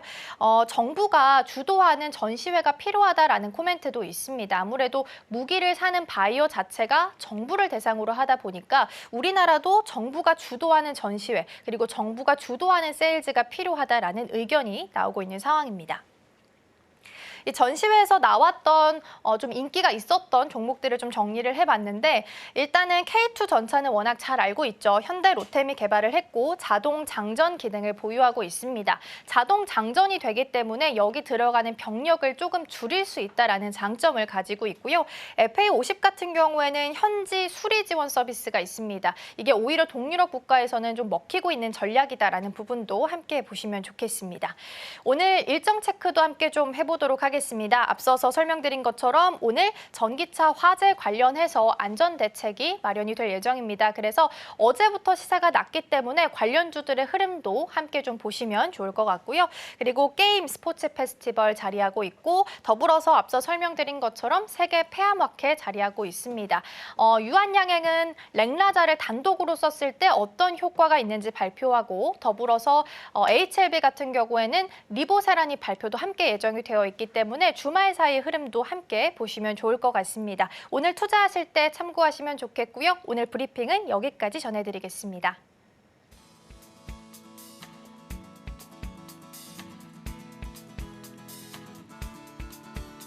네, 이렇게 오늘 살펴봐야 될 종목부터 이슈까지 함께 해봤습니다. 저는 잠시 후 9시 개장 방송으로 돌아오도록 하겠습니다. 네, 오늘 시장도 저희와 함께 꼼꼼하게 대비해 보시면 좋겠습니다. 많은 시청 부탁드립니다.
네, 계속해서 개장하기 전에 살펴봐야 될 증시 뉴스 살펴보겠습니다. 이소연 앵커가 준비하고 있습니다. 네, 개장 전에 알아봐야 할 실시간 증시 뉴스 시작하겠습니다. 첫 번째 소식입니다. 뉴욕 증시가 혼조세로 장을 마쳤습니다. 고용과 서비스업 지표가 엇갈린 신호를 보낸 가운데 테슬라 등 기술주가 지수 추가 하락을 막아냈습니다. 투자자들은 이번 주 핵심 지표인 8월 비농업 고용 결과를 주시하고 있는데요. 간밤 뉴욕 증시는 변동성이 큰 하루를 보냈습니다. 나스닥 지수는 장중 1.24%까지 오름폭을 확대하다 장중 하락 전환하더니 이내 강보합으로 거래를 끝냈습니다. 다우지수는 장중 1.11%까지 떨어지다 0.5%까지 낙폭을 줄인 채 마감 지었고요. 전반적인 투자 심리는 부진한 채 테슬라와 함께 일부 기술주가 상승하자 나스닥 중심으로 버텨냈지만 고용 보고서에 대한 기대와 우려 속 개별 종목 장세가 뚜렷했습니다. 미국 경기 지표가 엇갈린 신호를 보내면서 추심도 방향을 잡지 못하는 분위기입니다. 이날 발표된 ADP 전미 고용 보고서에 따르면 8월 민간 고용은 전달보다 9만 9천 명 증가한 것으로 집계됐습니다. 시장 예상치 14만 4천 명을 크게 밑돌았는데요. 이번 수치는 2021년 1월 이후 3년 만에 최저치입니다. 반면 미국의 주간 신규 실업보험 청구자 수는 22만 7천 명을 기록하며 전주보다 5천 명 감소한 것으로 집계됐습니다. 이는 실업 추이가 예상보다 양호하다는 의미로 해석되고요. 미국 공급관리협회는 8월 서비스업 PMI가 51.5를 기록했다고 발표했습니다. 2달 연속 확장세를 기록했고 시장 예상치도 웃돌았습니다. 여러 지표들의 주요 주가 지수는 장중 상승분을 반납했고 결국 혼조로 마감했습니다. 일부 고용 지표가 개선됐더라도 경기 침체 불안감은 말끔히 덜어내지 못했기 때문으로 분석됩니다. 금융투자업계에서 금융감독원의 핵심 금융 분쟁 갈등 해결 기구인 분쟁조정위원회가 제 역할을 못하고 있다는 비판이 나오고 있습니다. 홍콩 H지수 ELS 등 손실 위험이 큰 금융상품들의 판매가 늘면서 소비자 민원이 급증하는데도 오히려 회복 건수는 줄고 있어서인데요. 운영 효율성을 높이기 위해 분조위를 현행 금감원 산하에서 별도의 비영리법인이나 준정부기관으로 분리해야 한다는 의견까지 제기되고 있습니다. 금감원은 분쟁조정 신청이 접수되면 사실 조사를 거쳐 분조위의 안건으로 올릴 사안인지 당사자 간 합의를 권고할 사안인지 판단하고 있습니다. 한 달 내 합의가 이루어지지 않으면 분조위는 민원을 회부해야 하는데요. 하지만 전담 인력이 제한적이고 민원 건수가 많아 대부분 조정 권고를 통해 처리하고 있습니다. 분조위에서 전문적인 판단을 받는 민원은 거의 없는 실정입니다. 업계는 금감원의 금융분쟁 대응 부족으로 인해 일반 소비자들의 피해 구제의 길이 막히고 있는 것은 아닌지 종합적인 점검과 제도 개선이 필요하다고 지적하고 있습니다.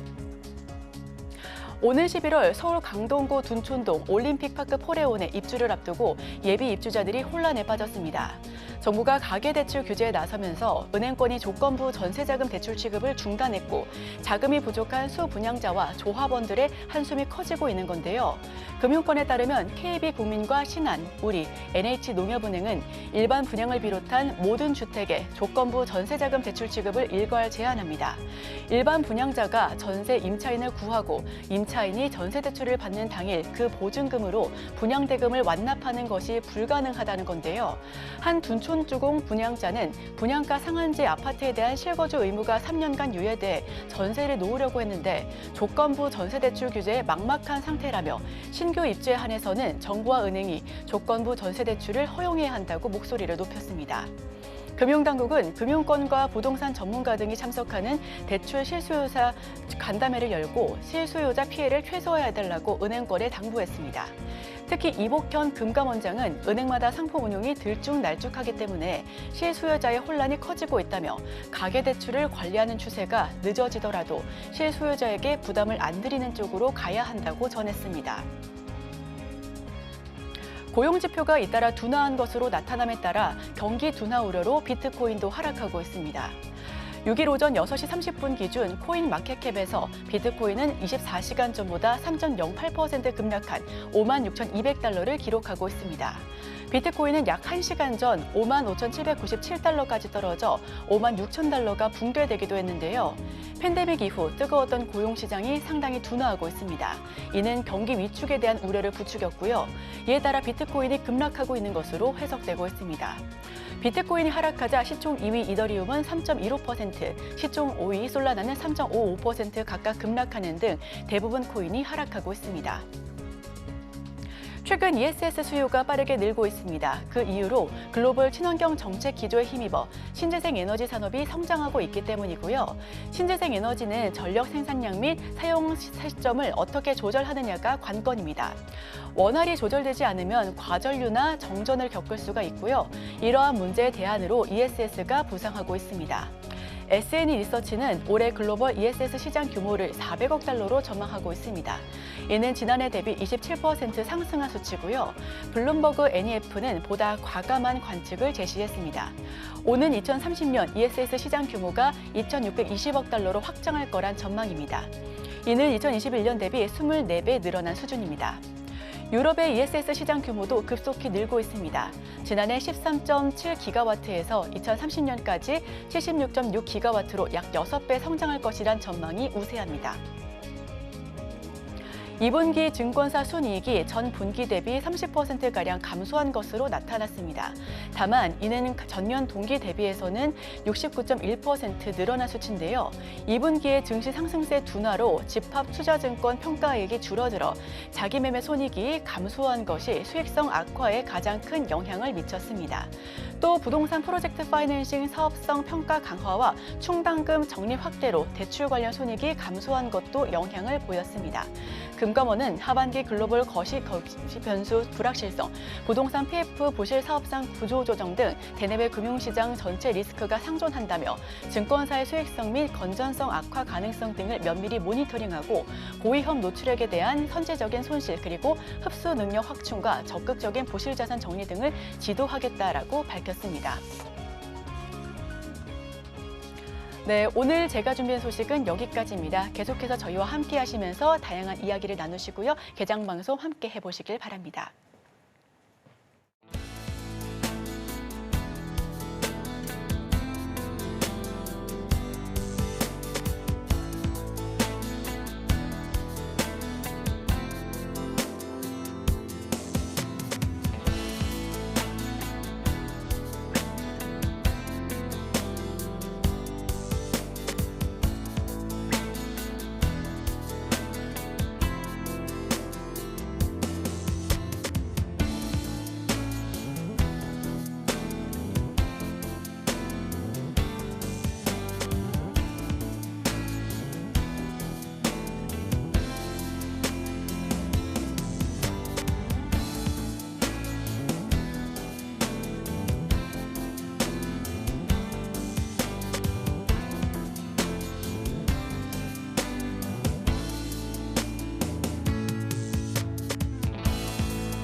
네, 계속해서 오늘 시장 대비해 보도록 하겠습니다. 오늘 도움 말씀에는 KM투자파트너스 김성훈 대표 자리해 주셨습니다. 대표님 어서 오세요. 네, 안녕하세요.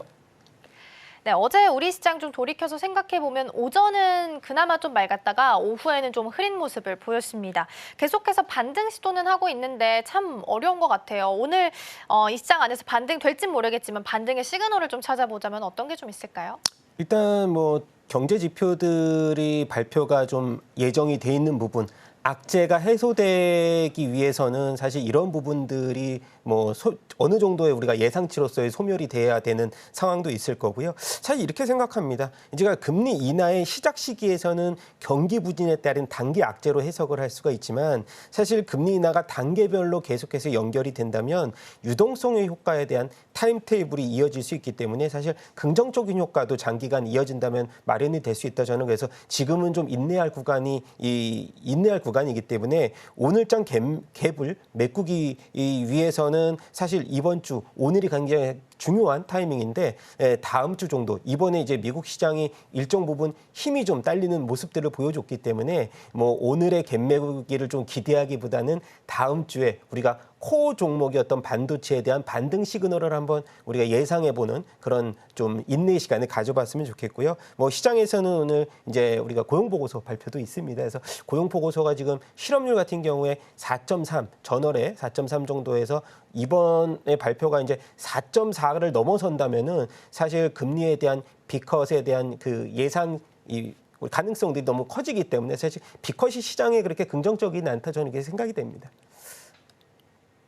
네, 말씀해 주신 것처럼 어제까지 나왔던 고용 지표들이 민간에서 나온 거기 때문에 오늘 이제 정부 차원에서 발표되는 고용 보고서가 또 어떤 지표로 나오게 될지 보셔야 될 것 같고 지금 이 시간은 인내 구간으로 좀 보셔야 될 것 같습니다.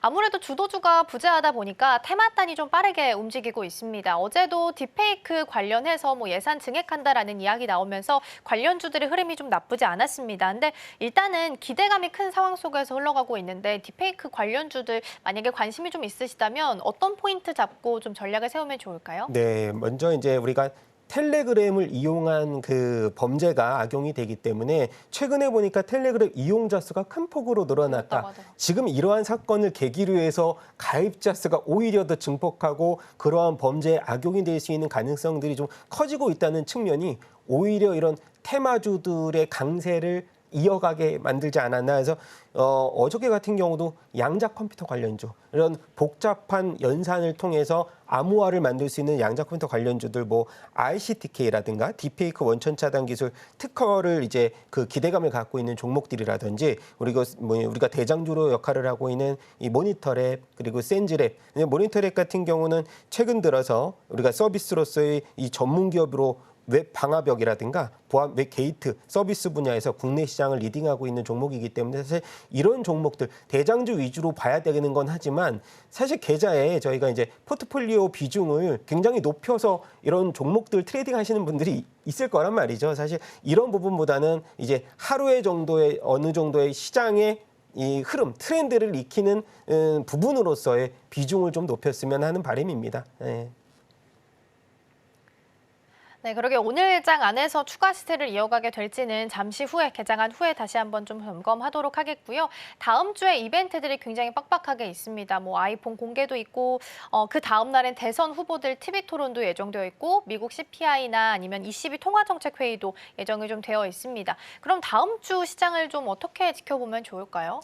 당장 이제 12일 날 우리가 대선에 TV 토론이 있는데 TV 토론이 굉장히 중요한 이유가 지난 6월 말이죠. 이제 TV 토론에서 좀 참패한 바이든 대통령이 이제 이 후보직까지 내놓았다는 점에서 이 TV 토론에서의 그런 향방의 이 지지율이 좀 좌지우지될 가능성들이 굉장히 크다라는 점을 우리가 알아두셔야 될 것 같고요. 10일 날 북부의 핵심 경합주죠. 펜실베니아주에서 첫 TV 토론을 하는데 관련주, 모르게 트럼프라고 하면은 약과 인하 정책, 뭐 우크라이나 재건, 해리스라고 하면은 관련돼서 우리가 2차 전지, 가장 대장주로 지금 역할을 하고 있는 2차 전지에 또 큰 힘을 실어줄 수 있는 가능성들이 있기 때문에 최근 들어서는 뭐 언론에서는 해리스에 대한 그 후보의 뭐 지지율이 소폭 3% 이내로 좀 높다라고 발표가 됐는데 이번 토론을 계기로 해서 그런 부분들이 다시 이제 변화될 수 있는 그런 부분도 있고요. 또 18일 날 트럼프의 성추문 관련돼서 이제 또 결과가 또 나오니까 그런 부분들도 한번 우리가 체크해 볼 만한 하나의 이슈가 아닌가 이렇게 생각이 됩니다. 그리고 뭐 미국의 이제 CPI 발표도 다음 주에 있을 거고요. 근데 CPI 같은 경우는 이번에 이제 뭐 2%대 안착을 계속 시도하는 흐름을 보인다면은 금리 인하에 대한 가능성은 추가로 높아질다는 생각을 갖고 있습니다. 그러게 무엇보다 TV 대선 토론 이후에 지지율이 좀 좌지우지 될 수 있기 때문에 가장 중요하게 변곡점으로 좀 두셔야 될 것 같습니다. 유한양행 살펴보고 가겠습니다. 현지 시간 7일 그러니까 주말부터 아마 세계 폐암학회가 개최가 될 겁니다. 여기서 이제 FDA 승인을 받았던 건 병용요법이었는데 단독으로 썼을 때 어떤 효과가 있는지 발표할 예정입니다.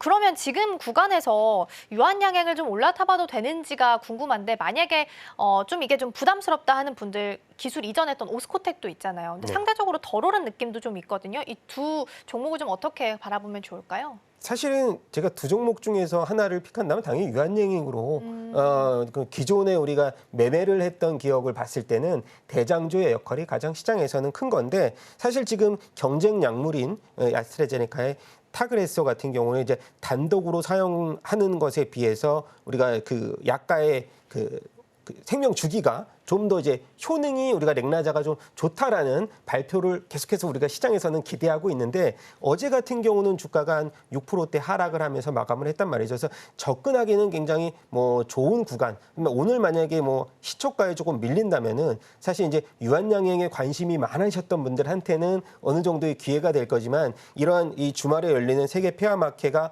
어느 정도 재료로서의 소멸 이 될 수도 있는 우리가 가능성들도 있기 때문에 개인적으로 봤을 때는 이러한 이슈 이후에 주가에 대한 흐름을 보고 나서 추가로 이제 신규 매수를 할 부분은 이제 어느 정도 타이밍을 다시 한번 잡는 것이 저는 긍정적인 매매 방법이라고 생각하고요. 최근 들어서 이제 뭐 알테오젠 같은 경우도 최근에 이제 뭐 기술 수출료에 대한 뭐 긍정적인 흐름보다는 좀 부정적인 흐름도 좀 나와줬기 때문에 사실 이런 부분에서 우리가 바이오주들이 이 전반적인 수급 자체가 2차 전지의 셀 업체들로 조금씩 움직이는 상황입니다. 제가 봤을 때는 시장을 좀 이끌 수 있는 원동력은 바이오와 2차 전지가 함께 시장을 이끌어가는 것이 중요한 포인트이기 때문에 이번 세계 폐화마켓이라든가 이제 유럽의 종량학회가 다음 주에 발표 이제 개최가 되는데 관련주들 흐름 계속해서 주시하면서 저점 부분을 한번 잘 타이밍을 맞춰봤으면 하는 바람입니다. 네, 그게 제일 어려운 것 같아요. 저점 부근을 맞춘다라는 게. 일단은 지금은 어제 좀 조정이 나왔기 때문에 접근하기는 좋은 구간일 수 있겠다. 그리고 세계 폐화마켓이나 유럽 종합학회가 있지만 세로뉴스 작용할 수 있기 때문에 가격대 잘 보셔야 될 것 같습니다. 오늘 시장 문 열고 돌아올게요.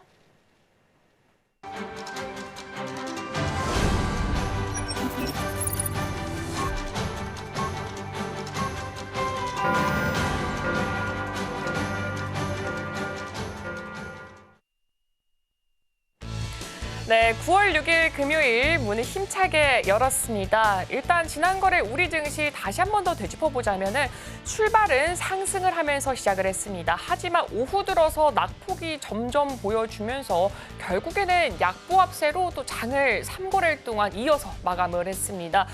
특히나 이 하락폭을 계속해서 키우는 데는 외국인의 매도세가 좀 시장에 크게 작용을 했던 것으로 보여지고 있습니다. 그렇다면 지금 현시가 과연 어떻게 출발하고 있을지 확인해 보도록 하겠습니다. 네, 오늘 양시장은 좀 기분 좋게 빨간불 켜내고 있습니다. 코스피 같은 경우에는 0.05%, 코스닥 같은 경우는 0.08%, 소폭이지만 이렇게 상승불을 켜내고 있습니다. 다만 그동안에 낙폭이 계속해서 나왔던 만큼 그 낙폭을 조금 메워주는 만큼의 좀 시원한 상승률은 아닌 것으로 보여지고 있습니다. 그럼 이어서 지금 어떻게 시가총액 상위 종목들 이어지고 있는지도 확인해 보도록 하겠습니다. 네, 오늘 시가총액 상위 종목들 지금 코스피 시장부터 살펴보고 있는데 삼성전자, SK하이닉스 어제와는 지금 다른 분위기 보여주고 있습니다. 어제 같은 경우에는 삼성전자가 하락불 켜냈고요. SK하이닉스가 상승불을 켜냈지만 오늘은 지금 반전 출발하고 있습니다. 삼성전자는 69,200원 선에 출발하고 있고요. 아직까지 7만 원 선은 회복하지 못한 상태입니다.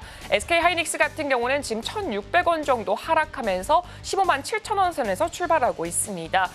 반면에 지금 현대차나 LG 에너지솔루션, 삼성 바이오로직스 같은 경우 모두 다 지금 하락불을 켜내고 있기 때문에 지금 코스피 시가총액 상위 종목들 중에서는 오로지 삼성전자만 상승세 보여주고 있습니다. 이어서 코스닥 시장도 확인해 보도록 하겠습니다. 네, 코스닥 시장도 어제와는 좀 사뭇 다른 분위기 보여주고 있습니다. 어제 같은 경우에는 지금 이 5종목 중에서 HLB만 유일하게 상승불을 켜냈는데 오늘 같은 경우에는 지금 혼조세 보여주면서 HLB 지금 소폭의 하락세 나타나고 있고요. 반면에 어제장에서는 조금 약세를 보였던 좀 에코프로 BM이나 에코프로 이쪽에서는 다시 한 번 더 상승불 나오고 있습니다. 하지만 엔캠 같은 경우에는 1%대 하락폭을 키워주면서 현재 17만 8,100원 선에서 거래가 진행되고 있고요. 알테오젠도 마찬가지로 1%대 지금 가까운 하락세 연출하면서 출발하고 있습니다. 그렇다면 지금 이 시장 속에서 과연 어떤 종목들 움직이고 있는지 확인해 보도록 하겠습니다. 네, 일단 전체적으로 살펴보자면 상승하는 종목들, 하락하는 종목들 대비를 했을 때 거의 비슷비슷한 분위기 보여주고 있습니다. 일단 가장 먼저 전자기술 쪽으로 살펴보도록 하겠습니다. 네, 일단 전자기술 살펴보면 가장 대장주인 바로 삼성전자. 지금 같은 경우에는 뭐 다행히 어제 같은 경우에는 뭐 하락불을 켜냈지만 지금은 소폭 상승하면서 이렇게 7만 원 선을 향해서 달려가고 있는 것을 확인해 볼 수가 있고요. 반면에 아까도 말씀드렸다시피 SK하이닉스 지금 낙폭을 조금 더 키워내고 있습니다. 15만 7,100원 선 가고 있습니다. 그럼 이어서 지금 다른 데도 한번 살펴보면 좋을 것 같습니다.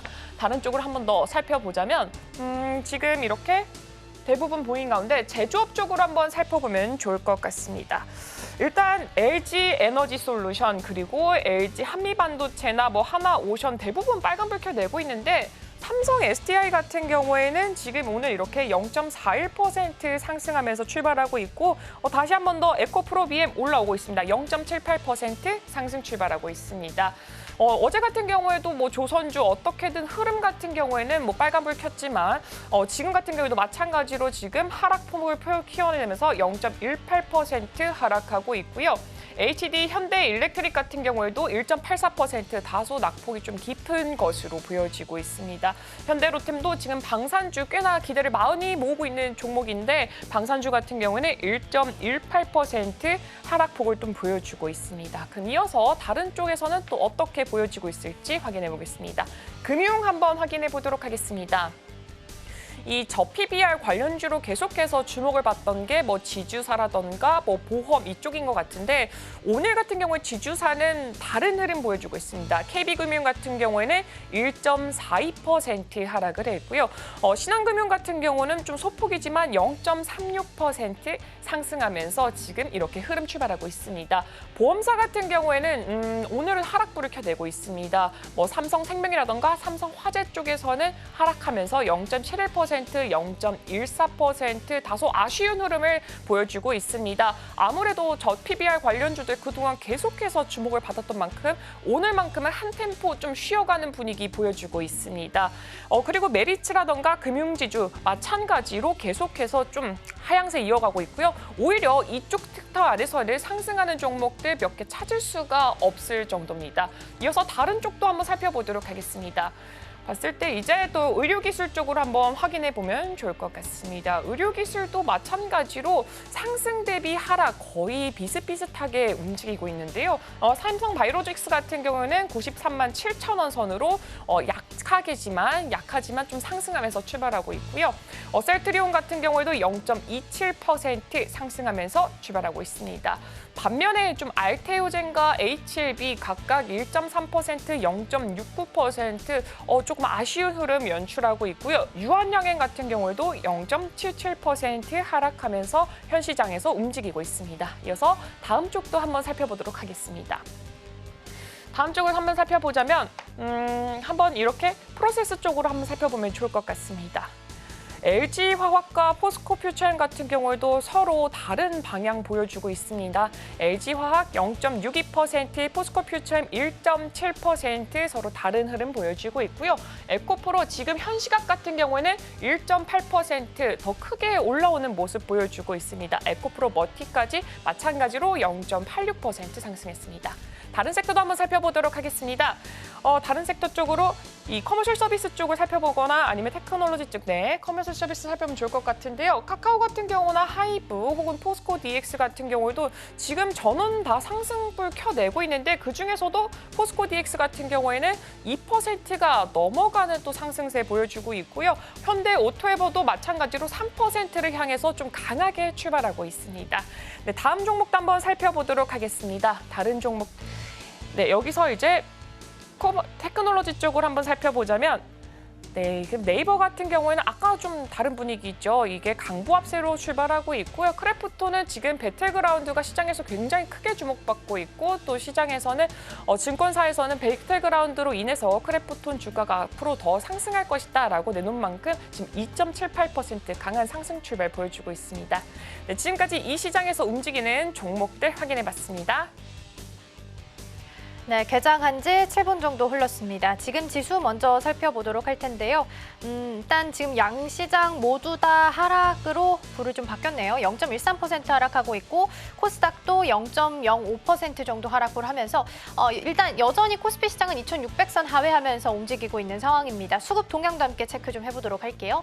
먼저 코스피부터 보겠습니다. 기관과 외국인 투자자 여전히 여기서 물량 좀 빼고 있습니다. 어제는 그나마 개인과 기관이 좀 방어를 해줬는데 오늘은 기관도 마이너스권으로 일단 장 초반에 돌아섰습니다. 코스닥도 함께 살펴보시죠.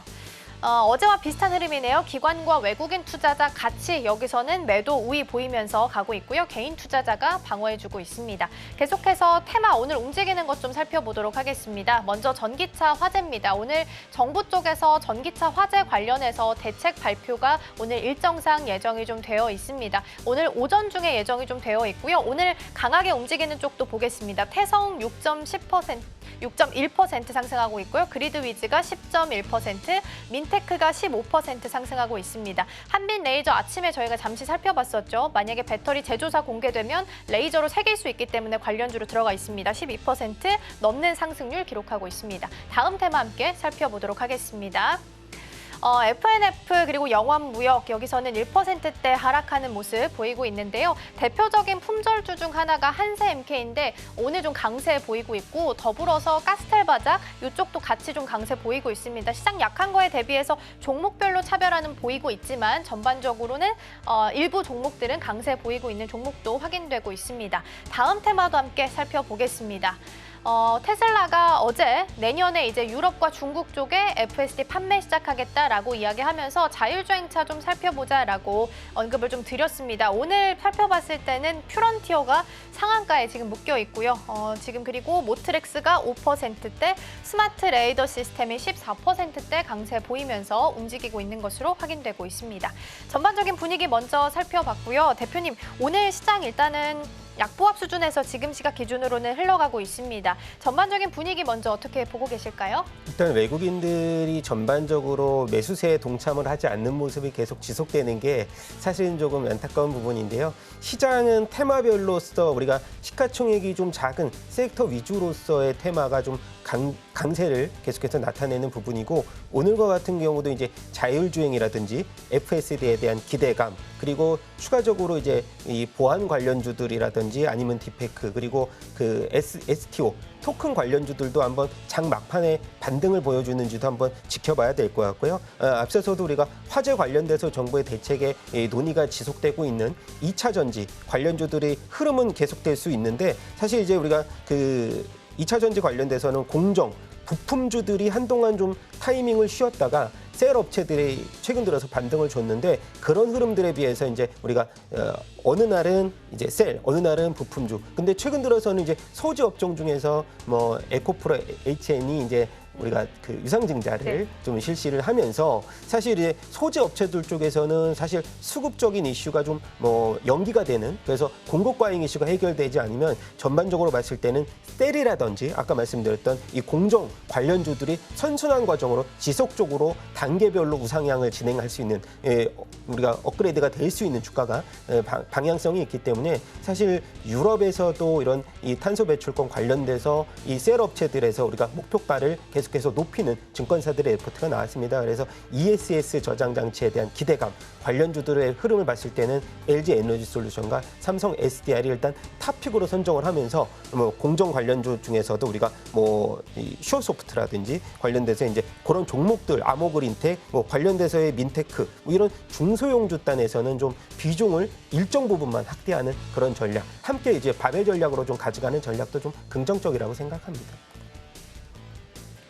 네, 일단 전반적인 분위기 먼저 좀 살펴봤고요. 삼성전자랑 SK하이닉스 투톱 먼저 흐름 좀 체크를 해보도록 하겠습니다. 삼성전자부터 먼저 좀 보도록 할게요. 지금 시각 기준으로 봤을 때는 일단은 빨간불 켜고 있습니다. 일봉상 봤을 때도 아직까지는 빨간불이고요. 0.29% 상승하면서 7만 원 무너지면서 69,200원 선, 300원 선 흘러가고 있고요. SK하이닉스도 체크해 보도록 할게요. SK하이닉스 같은 경우에는 2%대 하락을 보이면서 어제랑은 또 반대의 흐름입니다. 어제 종가는 삼성전자가 마이너스, SK하이닉스가 플러스권이었는데 지금 반대 흐름이네요. 15만 7,500원 선까지 떨어지면서 내려와 있는 상황입니다.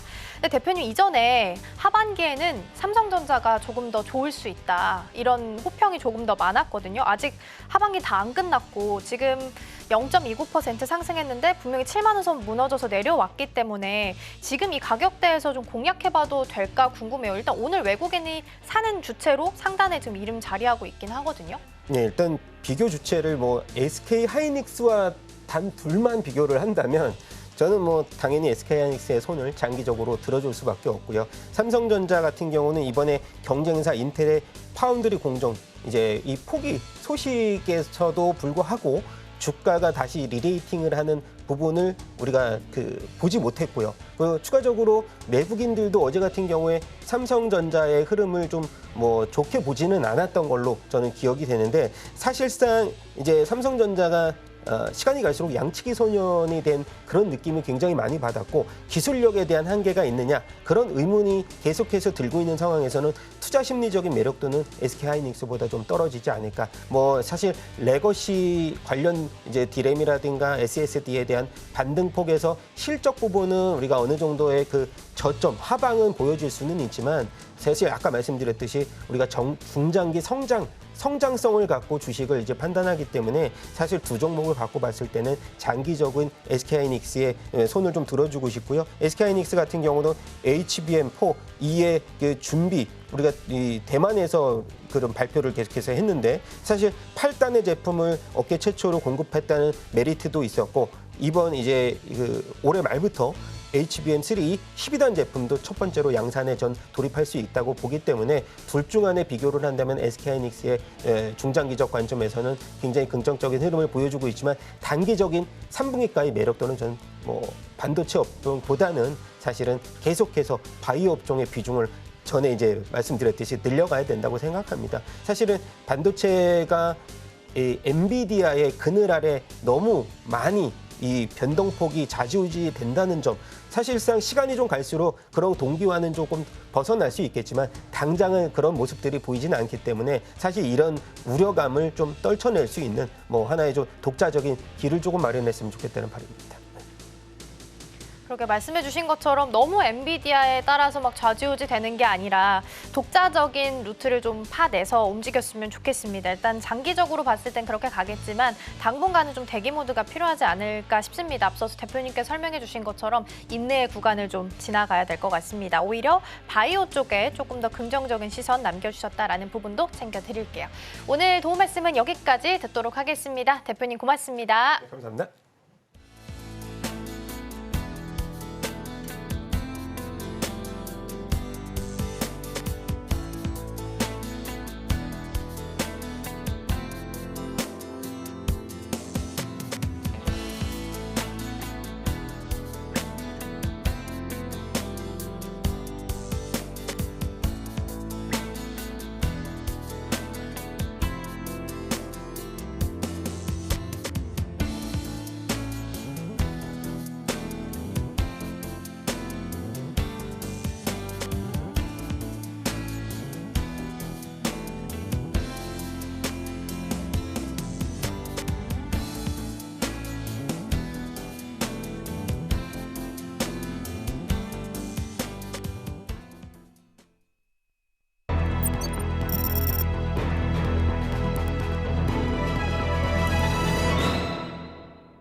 따라가 말아 시작해 보도록 하겠습니다. 오늘 도움 말씀에는 기업공시연구소 변영인 대표 자리해 주셨습니다. 대표님 어서 오세요. 네, 반갑습니다. 네, 오늘 양시장 흐름을 봤을 때는 일단 좀 약하게 흘러가고 있습니다. 아무래도 뭐 지표가 어제 미국 시장에서 좀 엇갈리게 나와서인지 영향을 좀 받고 있는 것으로 보이는데 전반적인 분위기 좀 먼저 어떻게 보고 계실까요? 네, 우선 뭐 지난주 우리가 금요일에서 확인했던 뭐 PC 지표, 여기서는 뭐 개인 소비 지출에 대해서는 뭐 코어 그리고 뭐 헤드라인 이 PC 지표가 모두 시장 컨센에 뭐 부합하거나 하회하면서 뭐 인플레이션에 관련된 우려감들은 좀 해소됐다라고 좀 보는 게 맞을 것 같고, 다만 이번 주의 경우에는 이 미국의 8월 PMI 지표가 시장 컨센을 좀 더 하회했다는 흐름들, 이게 다시금 경기 침체가 이제 본격화되는 것이 아닌가라는 이런 부분들에 대한 우려감들이 계속해서 좀 불확실성으로 좀 작용하는 측면으로 이어지지 않나라 좀 보고 있습니다. 어제 발표됐던 ADP 민간 고용 지표를 보면 시장 컨센서스가 14만 건이었는데 발표된 데이터가 9만 9천 건. 이 부분은 뭐 컨센 대비 좀 하회했던 악재로 좀 작용될 수 있는 그런 측면이었는데, 반대로 우리가 지금 ISM 서비스 지표의 경우에는 시장 컨센을 좀 더 상회하는 그런 흐름들을 보여줬기 때문에 이게 도대체 경기 침체가 확실한 건지 아니면 경기 침체에 관련된 우려감으로 여기서부터 이제 시작되는 어떤 시그널이 본격화되는 것인가, 이 부분은 아주 정확하게 판단하기엔 좀 애매한 그런 지표들이기 때문에 단순하게 우리가 지난번 이 글로벌 패닉셀 장세에서 우리가 경험했던 그런 측면들은 하반기 그리고 내년부터 본격화되는 경기 침체라는 이 키워드가 전반적인 수급의 불확실성으로 좀 이어질 수 있다는 우려감들이 아마 해당되는 지표들에 대한 발표로 조금 이 경기 심리가 좀 더 크게 좀 부각됐던 원인으로 좀 작용하지 않나라고 보여지고 있고, 오늘 밤에 좀 발표될 이 미국의 고용 지표가 조금 이 변곡점이 되지 않을까 봐요. 데이터 지표에서는 뭐 신규 고용이 16만 5천 건을 월가 좀 제시를 했었고, 실업률이 4.2%로 좀 제시가 됐는데, 만약에 시장 컨센을 상회한다라고 하면은 사실 이 부분에 대해서는 뭐 경기 침체에 대한 우려감들이 크게 좀 완화될 수 있는 요인. 만약에 급감하게 되면 이게 다시금 어떤 변동, 일단 조정이 좀 빌미로 좀 작용하지 않을까라고 좀 볼 수 있기 때문에 오늘 발표될 어떤 고용 지표는 너무 뜨겁지도 너무 차갑지도 않는 시장 컨센에 좀 부합하는 수준이 가장 주력되는 어떤 데이터가 아닐까라고 좀 판단되고 있습니다. 네, 아무래도 어제 나왔던 지표들이 좀 엇갈린 방향을 가리키고 있다 보니까 오늘 발표되는 고용 보고서가 훨씬 더 중요하다라는 부분을 보시면 좋겠습니다. 경기 침체 말씀을 좀 해주셨는데 실제로 경기 침체일 때 제일 안 팔리는 것 중에 하나가 또 자동차잖아요. 네. 근데 테슬라가 중국에서 8월에 있어서 올해 판매 최고치 기록했고, 현대차도 어제 보니까 8월 기준으로 미국에서 있어서는 작년보다 22% 정도 증가하면서 지금 역대 최고 실적을 기록했다라고 나오더라고요. 그러면 자동차 이렇게 잘 팔리고 테슬라도 너무 잘 가는데 경기 침체에 대해서는 좀 우려를 지워도 되는 걸까요?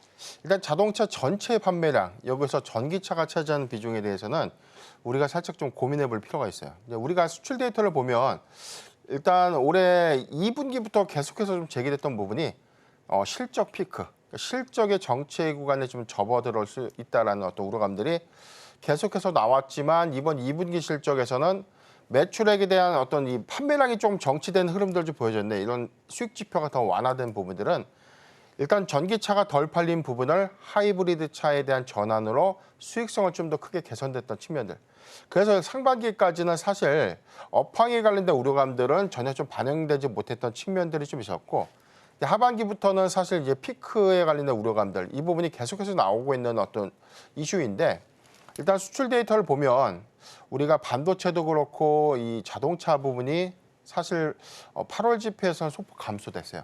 그러니까 7월도 자동차 전체 판매량은 소폭 좀 감소됐던 흐름들이 있는데, 만약에 매출의 감소 요인들은 있겠지만 이게 하이브리드 차에 대한 판매량이 얼마만큼 더 늘어나서 수익 지표를 더 개선시킬 수 있을까, 이 부분이 관건이기 때문에 전반적으로 경기 침체에 관련된 영향을 아직은 좀 판단하기는 좀 어렵다라고 좀 보이고, 그리고 테슬라가 이번 8월에 중국에서에 대한 판매량이 좀 증가됐던 부분들, 이 부분은 우리가 좀 냉정하게 해석을 해볼 필요가 있는데, 전체적인 내용들을 보면 8월 달에 사실 뭐 가격 할인 정책, 그러니까 이런 부분들에 대한 요인도 좀 가장 컸었고, 전반적인 우리가 인도량을 좀 감안해 봤을 때는 사실 실적이 여기서 턴 어라운드 했다라고 좀 보기에는 굉장히 좀 미흡하다는 것이죠. 다만 우리가 이제 하반기 기대할 수 있는 요인들은 유럽이 전기차 보조금 정책을 계속해서 축소하고 폐지하는 정책에서 최근에 뭐 독일이 다시금 전기차에 대한 보조금을 폭스바겐 살리기에 대한 일환으로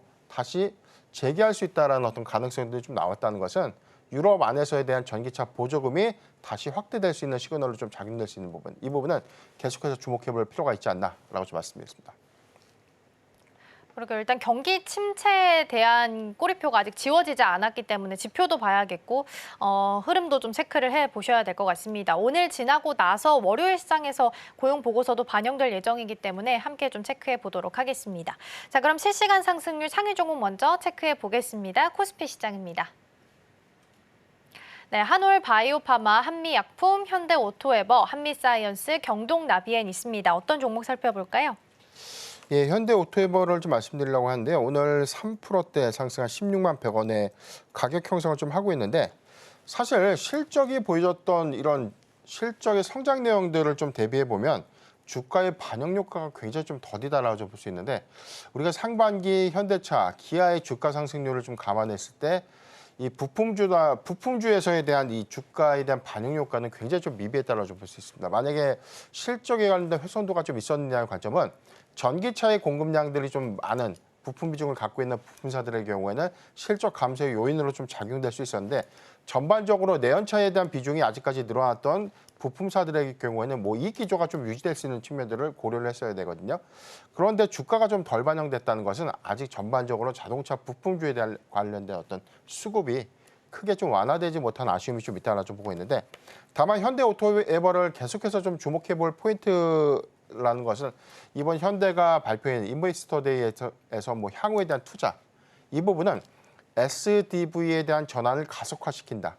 여기 관련된 소프트웨어 중심 차량이 지난 상반기까지에 관련된 이 전환율들은 굉장히 좀 떨어졌었는데 이번에 하반기부터 출고되는 팰리세이드부터 SDV에 관련된 어떤 장착률들, 여기 관련된 전장 부분에 대한 부품 전환율들이 굉장히 좀 높아질 수 있다는 부분은 여기서부터 시작될 수 있는 부분들. 그래서 이제 우리가 하반기부터 출시되는 신차는 소프트웨어 중심 차량으로서의 어떤 전환율이 굉장히 좀 빠르게 이루어질 수 있고 해당되는 어떤 수혜는 현대오토에버가 오히려 이 전장 부분에 관련된 소프트웨어에 관련된 판매 비중들이 더 늘어날 수 있다는 어떤 이점으로 작용될 수 있기 때문에 사실 하반기 그리고 내년도의 실적 기준을 더 주목해 볼 필요가 있다고 좀 보고 있고요. 지금 미국의 메가플랜트 아메리카에 대한 공장 가동이 올해 4분기부터 좀 가동이 되는데 여기서는 뭐 아이오닉에 대한 양산 비중을 좀 늘리겠다는 전략을 좀 발표했지만 저는 전체적으로 전기차 가동률은 좀 미비할 것이다라고 좀 봐요. 다만 해당되는 부분들을 하이브리드 차에 대한 전환 속도를 좀 가속화시켰던 부분.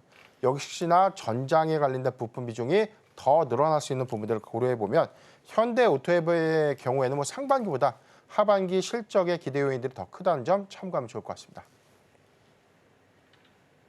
네, 또 연휴 지나고 오면 본격적으로 어닝 시즌 시작됩니다. 실적 개선에 대한 기대감이 있는 종목 살펴봤고요. 이어서 코스닥 시장도 함께 들여다보도록 하겠습니다.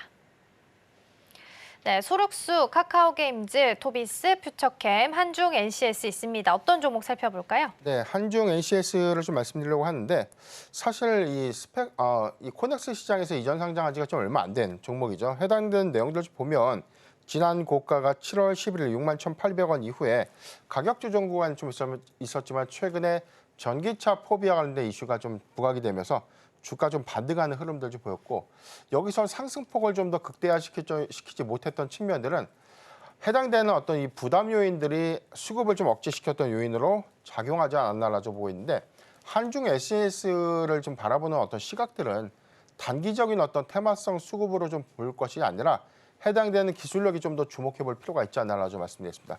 이 회사가 좀 보유하고 있는 ESS 배터리팩 모듈을 좀 주력을 하고 있는데 국내 최초로 ESS 냉각 시스템을 국내 최초로 좀 상용화했던 기업입니다. 이제 곧 ESS 사업 부분에 대한 확장 내지는 뭐 시장의 점유율들이 계속해서 좀 증가된다는 부분들은 오히려 열을 관리하는 시스템인 냉각 시스템 여기 대해서는 순행식 공법입니다. 물을 활용해서 열을 식히는 공법을 이제 활용하게 되는 것인데 해당된 내용들이 지금은 ESS라든가 전기차에 좀 적용될 수 있는 기술이다라고 보여지지만 저는 해당되는 어떤 기술에 대한 고도화를 통해서 데이터 센터형 이 순행식 공법을 활용한 냉각 시스템에 대한 확장성을 좀 더 주목해 볼 필요가 있지 않나라고 말씀드리겠고요. 우리가 ESS의 점유율들을 보면 3분기보다 4분기의 수주 연동성들이 좀 큰 그래서 LG 에너지 솔루션이나 삼성 SDI가 4분기의 수주량들이 좀 더 확대될 수 있는 부분을 주목해 볼 필요가 있는데 여기서 뭐 병용해서 들어가는 어떤 설비 투자 관점에서는 저는 뭐 냉각 시스템은 좀 필수적으로 좀 탑재될 수 있는 가능성, 여기서는 한중 NCS의 실적 연동성을 좀 주목해볼 필요가 있지 않나라고 좀 보고 있습니다.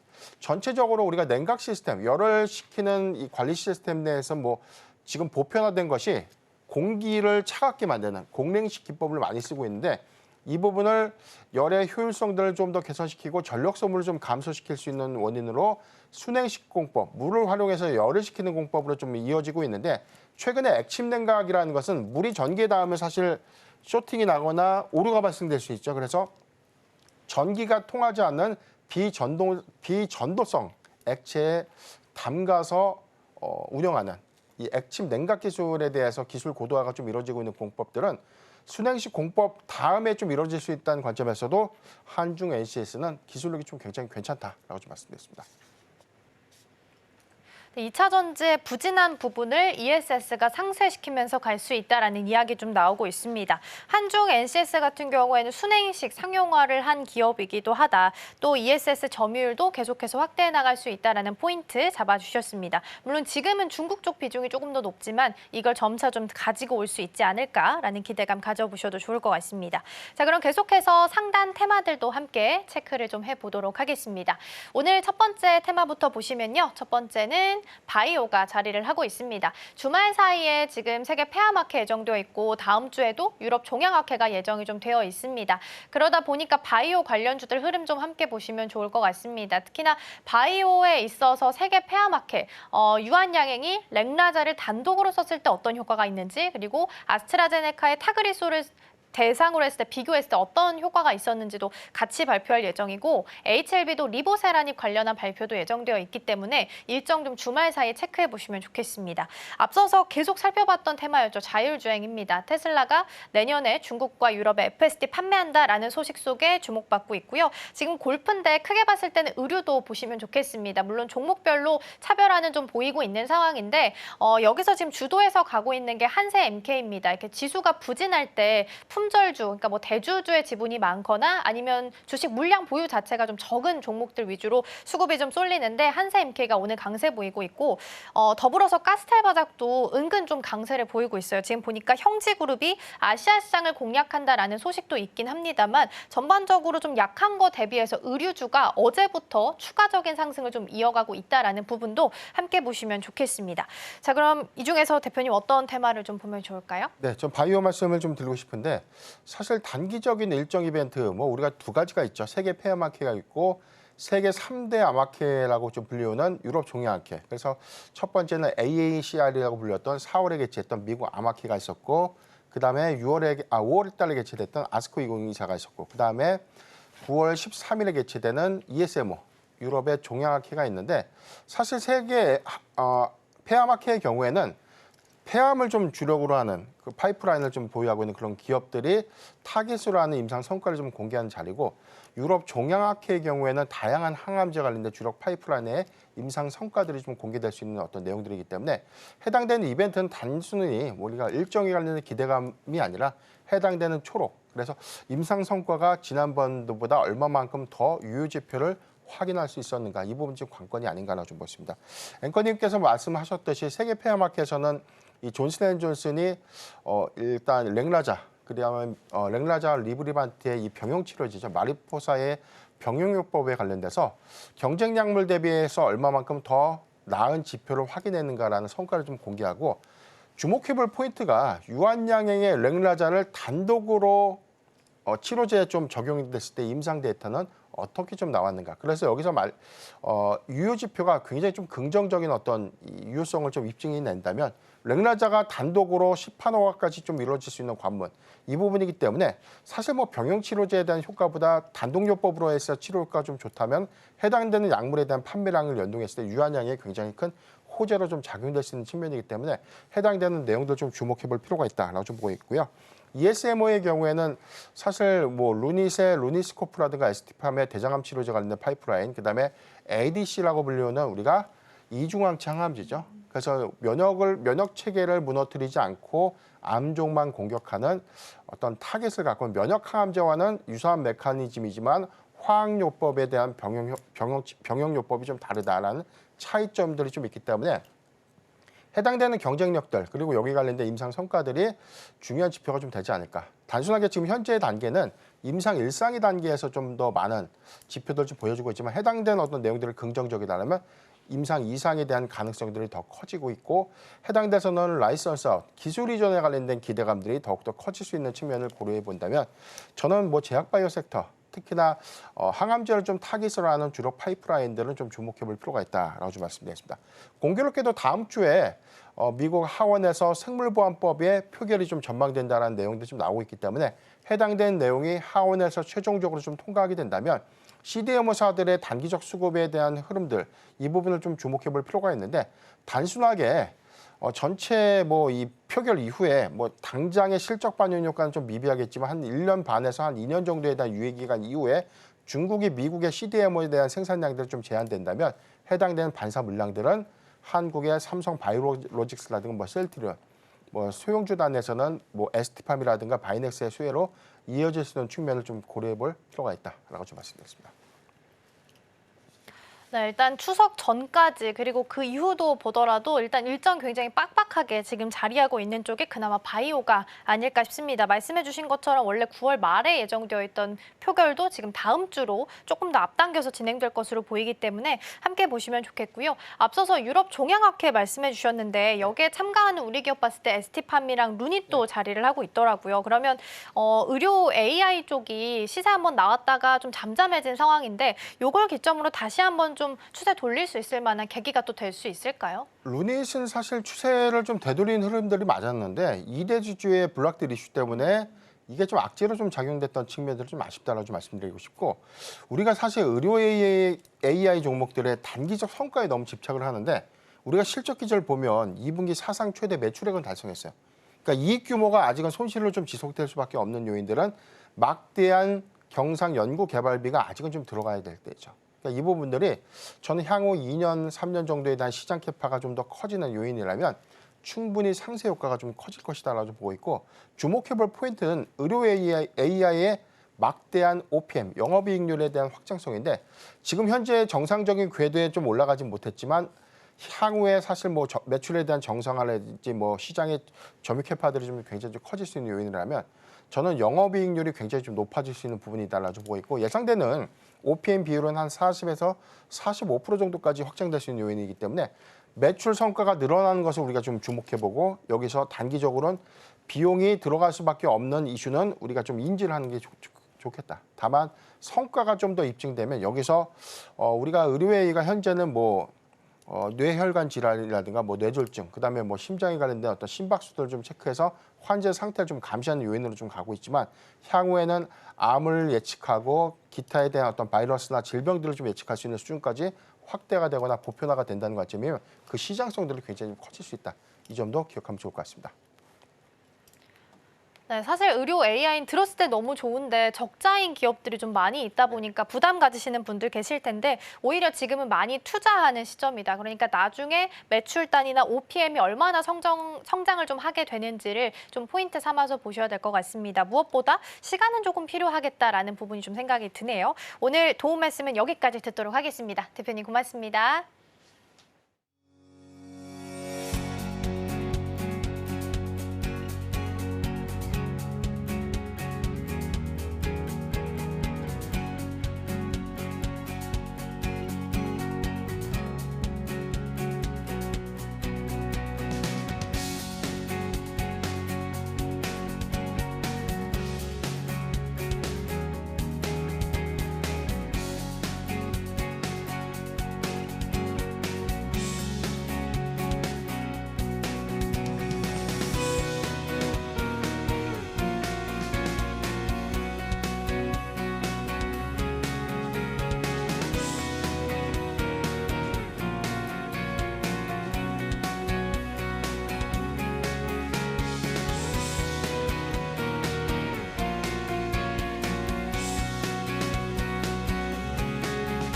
네, 계속해서 오늘 방송에서 나왔던 종목들 다시 한번 리뷰해보는 시간 가져보도록 하겠습니다. 먼저 증시 7로 이동해 보시죠. 오늘 방산 관련한 종목들 살펴봤습니다. 앞서서 제가 설명드린 것처럼 폴란드에서 현재 방산 전시회가 개최가 되고 있고요. 유럽에 있어서는 가장 큰 3대 방산 전시회 중 하나이기도 합니다. 일단 동유럽 국가들은 러우 전쟁을 바라보면서 이제 자체적으로 우리가 무기 체계를 갖춰서 살아나야겠구나라는 인식이 좀 생긴 것 같습니다. 그러다 보니까 K 방산 쪽으로 좀 시선이 돌리게 된 것 같고요. 가장 강점으로 두고 있는 게 가성비 그리고 납기를 잘 맞춰서 빠르게 만들 수 있다는 장점을 가지고 있습니다. 이 전시회에서도 꽤나 많은 관심을 좀 받았다라고 하는데요. 일정상 오늘 마무리가 되고 있어서 그런지는 모르겠지만 전반적으로는 흐름이 좀 좋지는 않습니다. 하나 에어로스페이스는 거래 정지 상태고요. 나머지 종목들은 오늘 마이너스권에 머물면서 움직이고 있습니다. 현대, 로템이랑 LIG 넥소 오늘 탑픽 종목으로 말씀해 주셨는데 오늘 좀 3%대로 크게 밀리고 있는 상황입니다. 이어서 증시 팔로 함께 이동해 보도록 하겠습니다. 오늘 오민 전문가님의 탑픽 종목으로 LG 에너지 솔루션 살펴보도록 하겠습니다. 어제 테슬라가 FSD 소식 전하게 되면서 반등에 좀 성공을 했고 강세를 보였기 때문에 2차 전지 흐름 나쁘지 않을 것이다라고 말씀 좀 해주셨는데 오늘은 살짝 조정을 좀 받고 있습니다. 1.95% 하락을 하고 있고요. LG 에너지 솔루션은 그래도 최근에 외국인과 기관들이 좀 러브콜을 보내고 있는 종목이기 때문에 좀 살펴보시면 좋겠습니다. 손절가가 중요해 보이는데 39만 원 제시를 해주셨습니다. 이 라인 이탈하지 않는지 함께 보시면 좋겠습니다. 이어서 증시 9로 함께 이동해 보도록 하겠습니다. 우리 변영인 대표와 함께 바이오 쪽 이야기 나눠봤습니다. 주말에는 세계 폐암학회 예정이 되어 있습니다. 여기서 유한양행이 원래 FDA 승인을 받았던 내용은 렉나자랑 리브리반트 병용요법에 대해서 승인을 받았는데 이 자리에서는 렉나자만 단독으로 사용했을 때 어떤 효과가 있는지 발표할 거고요. 더불어서 HLB 같은 경우에는 리보세라닙에 대한 임상 효과도 함께 발표할 예정입니다. 이 두 기업에 대한 발표 결과 함께 보시면 좋겠고요. 오늘 봤을 때는 셀트리온은 1.28%, HLB는 2.5% 빠지고 있습니다. 지금 일정 앞두고 있는 유한양행도 3.6% 빠지고 있다라는 부분 함께 챙겨드리고요. 다음 주에는 CDMO 관련해서 표결, 생물보안법 표결도 예정되어 있기 때문에 쌈바 흐름도 함께 보시면 좋겠습니다. 오늘 브리핑은 여기까지 전해드리겠습니다. 오늘의 핵심 요약입니다. 원달러 환율은 1원 70전 내린 1,334원 20전으로 출발했습니다. 코스피는 개인과 기관의 순매수세의 상승세 보이면서 개장했습니다. 지금 이 섹터에서는 바이오 살펴봤습니다. 금리 인하 본격화 기대 속에 제약 바이오 수급이 확대되고 있다는 점 주목해 보시면 좋을 것 같습니다. 네, 저희가 방송 중에 제공해드린 정보는 투자 판단을 위한 조언일 뿐 해당 종목의 가치와 수익률은 보장하지 않습니다. 저희는 다음 주 월요일에 돌아오겠습니다. 시청해주신 여러분 고맙습니다.